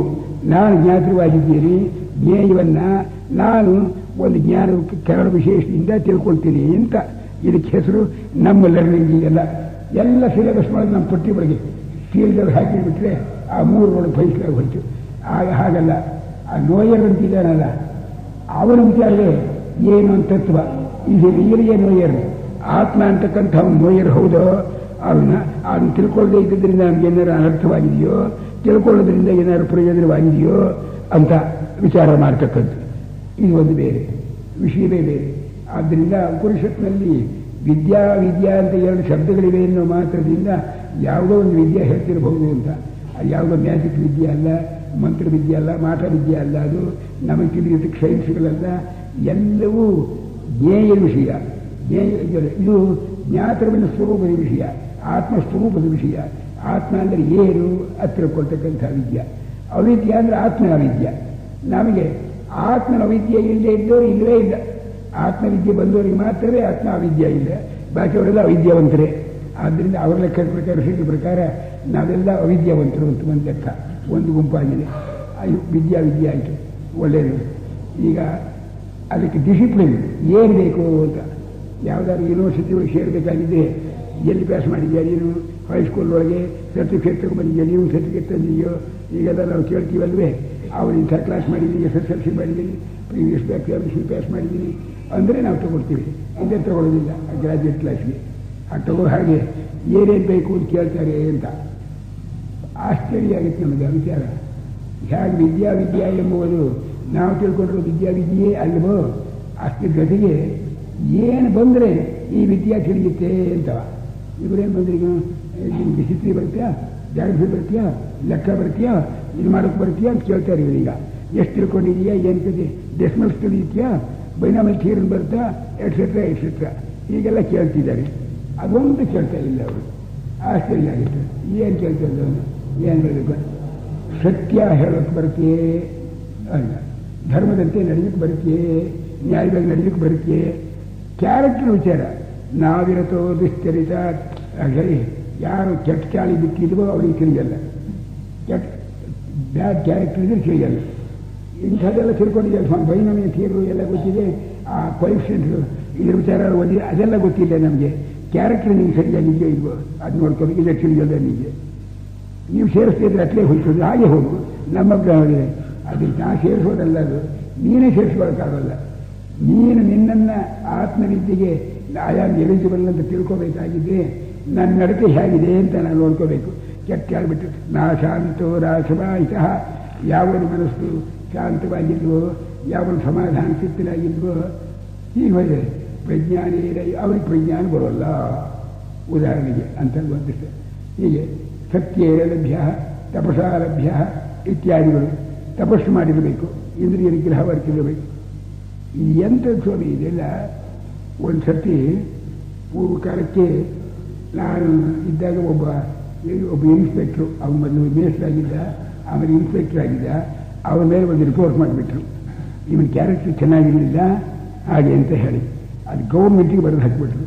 ಅವರು ಆಗಿನ ಕಾಲದ ಡೈರೆಕ್ಟರಿಗೆ ಬರೆದು ಇದಕ್ಕೆ ನಡೆದು ಬರೀ ನಾನು ಸುಳ್ಳು ಹೇಳ್ತಾ ಇಲ್ಲ, ನಡೆದ ಕಥೆ ಇದೆ ಬರೀತು. ಅವ್ರಿಗೆ ಕೇಳಿದರು, ಅವ್ರು ಕಾನ್ಫಿಡೆನ್ಸ್ ಎಲ್ಲ ಬರೆದರು. ಆತ ಬಹಳ ಚೆನ್ನಾಗಿ ಕೆಲಸ ಮಾಡಿದ್ದಾನೆ ಇನ್ಸ್ಪೆಕ್ಟರ್ ಆಗಿ. ಅವನಿಗೆ ಪ್ರೈವೇಟ್ ಕ್ಯಾರೆಕ್ಟರ್ ಇದ್ದರೆ ಇಟ್ ಈಸ್ ಓನ್ ಕನ್ಸರ್ನ್. ನಮಗೇನು ಮಾಡಬೇಕು, ಅವನ ಕ್ಯಾರೆಕ್ಟರ್ ತಗೊಂಡು ಅವನು ಯಾವ ಇನ್ಸ್ಪೆಕ್ಟರ್ ಆಗಿ ಏನೇನು ಮಾಡಬೇಕು, ಸ್ಕೂಲ್ಗಳನ್ನೆಲ್ಲ ನೋಡೋದು, ಕ್ರಮವಾಗಿ ನೋಡೋದು ಎಲ್ಲ ಮಾಡಿದ್ದಾರೆ. ನ್ಯಾಯವಾಗಿ ಐ ರೆಕಮೆಂಡೇಶನ್ ಎಲ್ಲ ಇರಬೇಕು ಅಂತ ಹೇಳಿ ಬರೆದು ಹಾಕಿಬಿಟ್ರು. ಅಂದರೆ ವಿದ್ಯಾಭ್ಯಾಸ ಇಲಾಖೆ ನೀತಿ ಬೇಡ ಅಂತಾಯ್ತು. ಡೈರೆಕ್ಟ್ರು ಬರೆದಿದ್ದು ಒಬ್ಬರು, ಯಾರು ಅಂತ ಬೇಕಾದ್ರೆ ಹೇಳಿ, ನಾನು ಹೆಸರಲ್ಲ ಈಗ ವಿಷಯ. ಆತನ ಮೇಲೆ ರಿಪೋರ್ಟ್ ಬಂದಿದ್ದಕ್ಕೆ ಈ ಉತ್ತರ ಬರೋದು ಇವರು. ಅಂದರೆ ವಿದ್ಯಾ ಅಂದರೆ ದುರ್ವಿದ್ಯಕ್ಕೆ ವಿದ್ಯಾ ಅಂತ ಹೆಸರು. ಅವ್ರಿಗೆ ಕಳ್ತನ ಮಾಡ್ಕೊಂತ ಇಟ್ಕೊಳ್ಳಿ, ಜಾಣತನದಿಂದ ಕಳ್ತನ ಮಾಡಿದ್ದಾರೆ, ಆದ್ದರಿಂದ ಅವ್ರಿಗೆ ಸರ್ಟಿಫಿಕೇಟ್ ಕೊಡಬೇಕು ಹಾಗೆ ಅಂತ ಹೇಳಿಬಿಟ್ರೆ ಯಾರಿಗೆ ಕಳ್ತನ ಒಂದು ಕರೆಯಲ್ವೇನು, ಯಾರಿಗೆ ಸಿಕ್ಕೊಳ್ಳೋದು ಹಾಗೆ ಪೊಲೀಸ್ನವ್ರಿಗೂ ಡಾಡ್ಜ್ ಮಾಡಿ ಕಳ್ತನ ಮಾಡಿದ ಮೇಲೆ ಅವ್ರಿಗೆ ಯಾಕೆ ಸರ್ಟಿಫಿಕೇಟ್ ಕೊಡಬಾರ್ದು? ಹೀಗೆ ವಿಚಾರ ಮಾಡಿ ಬಂದುಬಿಡುತ್ತೇನೆ ಅವರಿಗೆ. ಇಂಥದ್ದು ಚಮತ್ಕಾರ ಆಗಿದೆ. ಉದ್ದಕ್ಕೆ ಒಟ್ಟು ವಾಕ್ಯಗಳು ಬರ್ಕೊಂಡಿದ್ದೆ, ಇವತ್ತು ಹೇಳಲಿಲ್ಲ ನಾನು ಅಷ್ಟೇ. ಈಗ ಅವರಿಗೆ ಸಾಧನೆಗಳು ಏನೇನು ಬೇಕು ಅಂತ ಯಾವ ವಿಷಯ ತಗೊಳ್ಳಿ, ಏನು ಬೇಕು ಅಂತಾನೆ ಹೀಗಿರಬೇಕು ಹೀಗಿರಬೇಕು ಹೀಗಿರಬೇಕು ಅಂತ ಬರೆದಿರ್ತಾರೆ. ಆ ಬರೆದಿದ್ದರೆ ಅವನು ಒಳಗೆ ಪ್ರತ್ಯನ್ಮುಖನಾಗಿರಬೇಕು, ಆತ್ಮಶಾಂತನಾಗಿರಬೇಕು, ದಾಂತರಾಗಿರಬೇಕು, ಪುರತರಾಗಿರಬೇಕು, ತಿತಿಕ್ಷ ಆಗಿರಬೇಕು. ಹೀಗೆ ಬರೀತಿದ್ದಾರೆ ಹೊರತಾಗಿ ಅವರಿಗೆ ಇಂಟಿಗ್ರಲ್ ಕ್ಯಾಲ್ಕುಲೇಷನ್ ಕೊಡಬೇಕು, ಡಿಫರೆನ್ಷಿಯಲ್ ಕ್ಯಾಲ್ಕುಲೇಷನ್ ಕೊಡಬೇಕು ಅಂತ ಬರೀದೇ ಇಲ್ಲ. ಆ ವಿಚಾರವೇ ಇಲ್ಲ. ಆ ಲರ್ನಿಂಗ್ ಬೇರೆ, ಈ ವಿಚಾರವೇ ಬೇರೆ. ಇದರಿಂದ ಏನಾಯ್ತು, ಈಗ ನಡತೆ ಇದ್ದರೆ ತಿಳಿಯತಕ್ಕದ್ದು, ನಡತೆ ಇಲ್ಲದೆ ತಿಳಿಯದೇ ಇರೋದು ಅಂತ ಒಂದು ತತ್ವ ಇದೆ ಅಂತಾಯ್ತು. ಸರಿಯಾದ ನಡತೆ ಇದ್ದು ಬಿಟ್ಟರೆ ಅದರಿಂದ ಒಂದಿದೆ ಅಂತ. ಮಾರಲ್ ವ್ಯಾಲ್ಯೂಸು ಹೇಗಿರಬೇಕು ಅಂತ ಒಂದು ವಿಚಾರ. ಈಗ ಎಲೆಕ್ಷನ್ ಆಗ್ತಾ ಇದೆ ಅಮೆರಿಕಾದೊಳಗೆ. ಕೊನೆಗೆ ಏನಾಯ್ತು ಪಾಪ, ಎಲೆಕ್ಷನ್ಗೆ ಆಯ್ತೋ ಇಲ್ವೋ ನನಗೆ ಗೊತ್ತಿಲ್ಲ, ಪೇಪರ್ ನಾನು ಓದಲಿಲ್ಲ. ಆ ಗಲಾಟೆ ಮಾತ್ರ ನೋಡಿಕೊಂಡಿದ್ದು. ಅವರು ಈ ಮಧ್ಯೆ ಒಳಗೆ ರಷ್ಯಾಕ್ಕೂ ಹೋಗ್ತೀನಿ ಅನ್ನೋದು, ಇದಕ್ಕೂ ಹೋಗ್ತೀನಿ ಅನ್ನೋದು, ಕೈಗೆ ಚೈನಾಕ್ಕೆ ಹೋಗ್ತೀನಿ ಅನ್ನೋದು, ಪಾಕಿಸ್ತಾನಕ್ಕೆ ಹೋಗ್ತೀನಿ ಅನ್ನೋದು, ಇಲ್ಲಿ ಬಾಂಬ್ ಹಾಕ್ತೀನಿ ಅನ್ನೋದು, ಗಲಾಟೆ ಅವ್ರು ಮಾಡಿಬಿಟ್ಟ. ಆ ರಷ್ಯಾದವ್ರು ಬರೋದು ಹಾಗೆ ಬ್ಲಾಕೇಟ್ ಮಾಡೋದಕ್ಕೆ ಏರ್ಪಾಡು ಮಾಡೋದು ಇದೆಲ್ಲ ಮಾಡಿದ. ಹೀಗೆಲ್ಲ ಮಾಡಿದರೆ ಅವ್ರು ಹೆದರಿಸಿದ್ರು, ಬಿಡ್ತೀನಿ ಅಂತಾನೆ. ಹೆದರಿಸ್ತಿದ್ದ ಅವರು, ನಾ ಹೆದರಿಸ್ತೀನಿ ಅಂತಾನೆ. ಯಾರು ಹೆದರ್ಕೋತಾರೆ ಅವ್ರು ಹೆದರಿಸ್ತಾರೆ, ಹೆದರ್ತೆ ತಾನು ಹೆದರ್ತಾರೆ. ಈಗ ಮಾಡಿಕೊಂಡಿದ್ದಾನೆ. ಅವನು ಒಳ್ಳೆ ಕ್ಯಾಂಡಿಡೇಟ್ ಅಂತ ನಾವು ಅಂತೀವಿ, ಹೊರಡ್ತೀವಿ. ಅಂದ್ರೆ ಏನಾಯ್ತು, ಈಗ ವಿ ಡೋಂಟ್ ವಾಂಟ್ ಕ್ಯಾರೆಕ್ಟರ್. ನಮಗೆ ಬೇಕಾದ ನಮ್ಮ ದೇಶಕ್ಕೆ ಅನುಕೂಲವಾದ ಮಾಡ್ತಾನೋ ಇಲ್ವೋ ಅವನು ಮಾತಾಡಿ. ಕಳ್ಳರೆಲ್ಲರೂ ಎಲೆಕ್ಷನ್ ಮಾಡಿದರೆ ಪಕ್ಕಾ ಕಳ್ಳನೇ ಎಲೆಕ್ಷನ್ ಮಾಡ್ಕೋತಾರೆ. ನಮಗೆ ಬೇಕಾದನ್ನು ಯಾರು ಚೆನ್ನಾಗಿ ಕಳ್ತಾರೆ ಬರುತ್ತೋ ಇಲ್ವೋ ಅಂತ. ಆ ಡಿಕೆನ್ಸನ್ ಯಾವುದೋ ನಾವಲ್ಲಿ ಬರೆದಿದ್ದಾನೆ. ಅದರೊಳಗೆ ಒಂದು ಚಮತ್ಕಾರ. ಉದ್ದಕ್ಕೆ ಹೋದರು, ಒಂದು ಕಡೆ ಸೇರಿಸಿಬಿಟ್ಟಿದ್ದಾರೆ. ಆಮೇಲೆ ಒಂದು ಹ್ಯಾಂಡ್ ಕಟ್ಬಿಟ್ಟು ಅವನ ಜೇಬಿನಾಗಿದ್ದನ್ನು ಯಾರೋ ಎತ್ತಿ ಬರೆದು ಬಿಡ್ತಾರೆ. ಆ ಎತ್ತಿ ಬರೆದು ಬಿಟ್ಟರೆ ಅದನ್ನು ಕಂಡು ಹಿಡ್ಕೋಬೇಕು. ಇವನು ಕಂಡು ಹಿಡಿದು ಹೋದರೆ ಉಪಯೋಗ ಇಲ್ಲ. ಅವನು ಕಂಡು ಹಿಡಿದ್ಬಿಟ್ರೆ ಅವನು ಫೇಲ್. ಯಾರು ಕಂಡು ಹಿಡಿದ ಕಳ್ತನ ಮಾಡಬೇಕು. ಆ ಕಳ್ತನದ ಒಂದು ಗ್ಯಾಂಗ್ ಇದ್ದ ಹಾಗೆ ಅವ್ರು ಹೇಳ್ಕೊಟ್ಟಿದ್ದಾರೆ. ಅವರೆಲ್ಲರೂ ಕೂತಿದ್ದ ಹಾಗೆ ಅವ್ರು ಹ್ಯಾಂಡ್ ಕದ್ದಿರಬೇಕು, ಯಾರಿಗೂ ಗೊತ್ತಾಗಬಾರ್ದು. ಹೀಗೆ ಅಂತ ಬರೀತಾ ಇದ್ದ ಅಂತ ಆ ಡಿಕೆನ್ಸ್ನಲ್ಲಿ ಅದು ನಾನು ಓದಿರೋದು ಸುಳ್ಳೇನಲ್ಲ, ಅದು ಹೀಗೆ ತಯಾರು ಮಾಡ್ಕೊಂಡಿದ್ದಾನೆ. ನಾವು ಜಾಣತನದಿಂದ ಎಲ್ಲರಿಗೂ ಮೋಸ ಮಾಡಿ ಮೇಲಕ್ಕೆ ಬರ್ತಕ್ಕವನು ಯಾರು? ಅವನೇ ಪ್ರೆಸಿಡೆಂಟ್ ಆಗಿರ್ಬೇಕು. ನಾವು ಅವನೇ ಮುಖ್ಯ. ಅವನಿಗೆ ಬಾಕಿದೆಲ್ಲ ಗೊತ್ತಿಲ್ಲ. ನಮ್ಮ ದೇಶಕ್ಕೆ ಅವನು ಒಳ್ಳೇದು ಮಾಡ್ತಾನೆ ಅವನು ಹಾಗೆ ಅಂತ. ಅಂದರೆ ಮೋಸಗಾರರು ಕಳ್ತನ ಮಾಡೋರು ದರೋಡೆ ಮಾಡೋರು ನಮಗೆ ಬೇಕಂತಾಯಿತು. ಇದು ನಮ್ಮ ವಿದ್ಯೆ. ಅದು ಹಾಗಿಲ್ಲ. ಹಾಗಿದ್ದವನು ಏನು ಮಾಡಿದ್ರು ತಿಳಿಯಲ್ಲ ಅಂತ. ಇಷ್ಟು ಅವರ ವಿದ್ಯೆ ಬೇರೆ. ಆ ವಿದ್ಯೆಗೆ ಬೇಕಾದಂಥ ಕ್ವಾಲಿಫಿಕೇಷನ್ ಸಾಧನೆ ಇದೆಯಲ್ಲ, ನಮಗೆ ಬೇಕಾದ ಸಾಧನೆ ಬೇರೆ, ನಮಗೆ ಅವ್ರ ಸಾಧನೆ. ನಮ್ಮ ಬೇಕಾಗಿರ್ತಕ್ಕ ಸಾಧನೆ ಎಂಬುದು ಎಷ್ಟಿದೆ ಟೈಮು? ಸರಿ, ಮುಗೀತು ಟೈಮ್. ಸಾಕು. ಈಗ ನಮ್ಮ ಬುದ್ಧಿ ಒಳಗೆ ಕ್ವಾಲಿಫಿಕೇಷನ್ ಬೇಕಾಗಿದೆ ನಮಗೆ. ಯಾವ ಶಾಸ್ತ್ರದಲ್ಲಿ ಆಗಲಿ, ಯಾವ ವಿದ್ಯೆಯಲ್ಲಿ ಜಾಣತನದಿಂದ ಮಾಡೋದು ಕ್ಲೆವರ್ ಥೀಫ್, ಕ್ಲೆವರ್ ದುಬಾಸಿ, ಕ್ಲೆವರ್ ಹೀಗೆ ಅಂದ್ಬಿಟ್ಟು ಏನು ಬೇಕಾದ್ರೂ ಕರ್ಕೊಂಡಿದ್ದೀವಿ ಅಂಥವನಾದರೂ ಸಾಕು ನಮಗೆ. ಅದು ಬೇಕು ಅಂತಾಯ್ತು. ಅವನು ಹಾಗಿಲ್ಲ. ಅದು ಬೇಕಾದ್ರೆ ಅವನಿಗೆ ಬರೋಲ್ಲ ಅಂತ ಮಾಡಿಬಿಟ್ಟಿದೆ. ಸಾಧನ ಆಯಿತು. ಫಲ, ಆ ವಿದ್ಯೆಯಿಂದ ಏನು ಫಲ ಬರುತ್ತೆ ಅಂತ ಮೊದಲೇ ಹೇಳಿದ್ದೀರಿ. ಯಾವುದು ಒಂದು ತಿಳ್ಕೊಂಡ್ರೆ ಎಲ್ಲವನ್ನು ತಿಳ್ಕೊಂಡು ಹಾಗಾಗುತ್ತೆಯೋ ಅಂಥದ್ದು ಬರುತ್ತೆ ಅಂತ ಹೇಳಿದ್ದೆ. ಅಲ್ಲದೆ ಶಾಂತಿ, ಸುಖ, ತೃಪ್ತಿ ಇವುಗಳು ಬರುತ್ತೆ ಅಂತ. ಈ ಮೂರು ಶಬ್ದಗಳು ನಾವು ತಿಳ್ಕೊಂಡಿರೋ ಶಾಂತಿಯೇ ಬೇರೆ. ಶಾಂತಿ ಅಂದರೆ ಪಾಕಿಸ್ತಾನಕ್ಕೂ ನಮಗೂ ಪ್ರೂಫ್ ಮಾಡ್ಕೊಂಡ್ಬಿಡೋದು, ಇನ್ಮೇಲೆ ಒಬ್ಬರ ಮೇಲೊಬ್ಬರು ಇಬ್ಬರಲ್ಲ ಅಂತ ಬರ್ಕೊಂಡ್ಬಿಡೋದು. ಅದಕ್ಕೆ ಶಾಂತಿ ಅಂತ ಹೇಳಿದಕ್ಕೆ. ಆಮೇಲೆ ಸುಖ ಅಂತ ಹೇಳಿದ್ರು. ಚೆನ್ನಾಗಿ ಅನುಕೂಲಗಳೆಲ್ಲ ಮಾಡ್ಕೊಡೋದು, ಹೋಟ್ಲುಗಳು ಏರ್ಪಾಡು ಮಾಡಿಕೊಡೋದು, ಊಟಕ್ಕೆಲ್ಲ ಏರ್ಪಾಡು ಮಾಡಿಕೊಡೋದು, ಬಟ್ಟೆಗಳನ್ನು ಸರಿಯಾಗಿ ಏರ್ಪಾಡು ಮಾಡಿಕೊಡೋದು, ತುಪ್ಪತ್ತಿ ಹಾಸ್ಕೊಳ್ಳೋಕ್ಕೆ ಏರ್ಪಾಡು ಮಾಡಿಕೊಡೋದು, ಊರಿಗೆಲ್ಲ ನಾಲ್ಕು ಭಾವಿ ಮಾಡಿಕೊಡೋದು, ಮನೆಗೂ ಕರೆಂಟ್ ಮಾಡಿಸ್ಕೊಡೋದು. ಹೀಗೆ ಮಾಡಿಸ್ಕೊಟ್ರೆ ಸುಖ ಅಂತ ಹೇಳಿದ್ರು. ಅವ್ರು ಹೇಳೋ ಸುಖ ಅದಲ್ಲ, ಅವ್ರು ಹೇಳೋ ಶಾಂತಿ ಅದಲ್ಲ. ತೃಪ್ತಿ ಎಂದರೂ ಅಷ್ಟೇ. ಊಟ ಮಾಡಿ ನಮ್ಗೆ ಸಾಕಪ್ಪ ಅಂದ್ಬಿಟ್ರೆ ತೃಪ್ತಿಯಾಗಿ ಹೋಯ್ತು ನಮಗೆ. ಆ ತೃಪ್ತಿ ಅಲ್ಲ. ಶಾಂತಿ, ಸುಖ, ತೃಪ್ತಿ ಈ ಮೂರು ಮಾತು ಉಪನಿಷತ್ನ ಹೇಳಿದಂಥ ವಿದ್ಯೆಗೆ ಬರುತ್ತೆ ಅಂತಾರೆ. ಈ ಹೇಳೋ ಶಾಂತಿ ಅಲ್ಲ, ಸುಖ ಸುಖವಲ್ಲ, ತೃಪ್ತಿ ತೃಪ್ತವಲ್ಲ. ಶಾಂತಿ ಎಂಬುದು ಮುಂದೆ ಅಶಾಂತಿಯೇ ಆಗುತ್ತೆ, ಸುಖ ಎಂಬುದು ದುಃಖಕ್ಕೆ ಕಾರಣವಾಗುತ್ತೆ, ತೃಪ್ತಿ ಎಂಬುದು ಅತೃಪ್ತಿಗೆ ಕಾರಣವಾಗುತ್ತೆ. ಆದ್ದರಿಂದ ಇದು ಅಲ್ಲ ಅಂತ.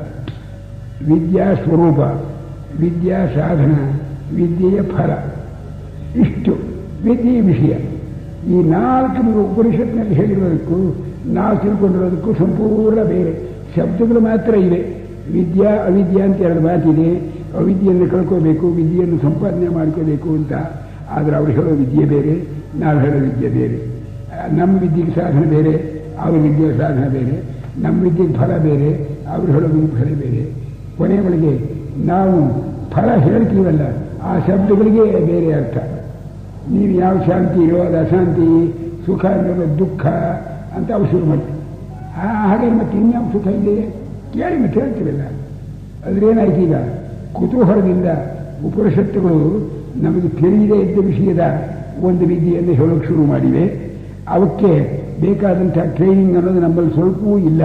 ಚಿಕ್ಕ ಮಕ್ಕಳಾಗಿದ್ದೇವೆ ನಾವು. ಆ ವಿಷಯಕ್ಕೆ ಸಾಧನ ಇಲ್ಲ.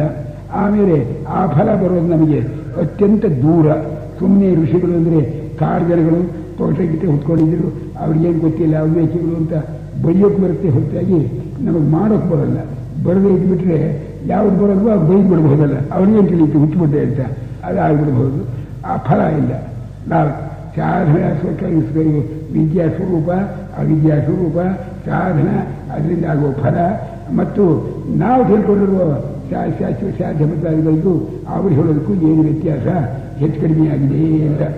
ಇದು ಮೊದಲನೇ. ನಾವು ಇವತ್ತಿನ ದಿವಸ ಏನು ಹೇಳಿದೆ ಅಂತ ಕೇಳಿದರೆ ಉಪನಿಷತ್ತಿನಲ್ಲಿ ಹೇಳಿರುವ ವಿದ್ಯೆ ಎಂಬ ವಿಚಾರ ನಾವು ಮಾತಾಡಿರೋದು. ಆ ಒಂದು ತಿಳುವಳಿಕೆ ಬರಬೇಕಾಗಿದೆ. ಆ ವಿದ್ಯೆ ಸ್ವರೂಪ ಹೇಗಿದೆ ಬರುತ್ತೆ ಇರುವ ವಿಚಾರ ಬರಬೇಕು. ಮೊದಲನೇ ಕೆಲಸ ಅವ್ರು ಹೇಳೋ ಟರ್ಮ್ಸೇ ನಮಗೆ ಗೊತ್ತಿಲ್ಲದೆ ಹೋದರೆ ಯಾವುದೋ ಶಬ್ದ ನಾವೊಂದು ಅರ್ಥ ಮಾಡ್ಕೊಂಡ್ಬಿಟ್ರೆ ಏನು ಅವ್ಯಕವಾಗಿ ಗೊತ್ತಾಗ್ಬಿಡುತ್ತೆ. ಹಾಗಾಗಿಲ್ಲ. ಅವ್ರು ಹೇಳೋ ವಿದ್ಯೆ ಬೇರೆ, ಅವಿದ್ಯೆ ಬೇರೆ. ಆ ವಿದ್ಯೆಗೆ ವಿಷಯವೇ ಬೇರೆ, ವಿಷಯದಿಂದ ಆಗ್ತಕ್ಕಂಥ ಆಗಬೇಕಾದ ಸಾಧನವೇ ಬೇರೆ, ಸಾಧನೆಯಿಂದ ಆಗೋ ಫಲವೇ ಬೇರೆ. ಇಷ್ಟು ಬೇರೆಯಾಗಿದೆ, ಅತ್ಯಂತ ವಿಲಕ್ಷಣವಾದಿದೆ. ಅವರು ಇಂಥವರಿಗೆ ಅಂತ ಹೇಳ್ತಾ ಇಲ್ಲ. ಅದನ್ನು ಅವ್ರಿಗೆ ಈ ಕ್ಯಾರೆಕ್ಟರ್ ಇದ್ದವರು ಎಲ್ಲವರಿಗೂ ಆಗುತ್ತೆ. ಒಂದು ಹೊಸ ವಿಷಯ ಹೇಳಿದ್ದೀನಿ ಇವತ್ತಿನ ದಿವಸ. ಟೈಮ್ ಆಯಿತು 5 ನಿಮಿಷ, ಆದ್ದರಿಂದ ನಿಲ್ಲಿಸಿಬಿಟ್ಟಿದ್ದೀನಿ. ನಾಳೆ ದಿವಸ ಮುಂದೆ ಹೆಚ್ಚಿಗೆ ವಿಷಯ ತಗೊಂಡು ಇದರ ವಿಚಾರವನ್ನು ಮುಂದಕ್ಕೆ ತೆಗಿತೀನಿ. ನಾರಾಯಣ ನಾರಾಯಣ ನಾರಾಯಣ.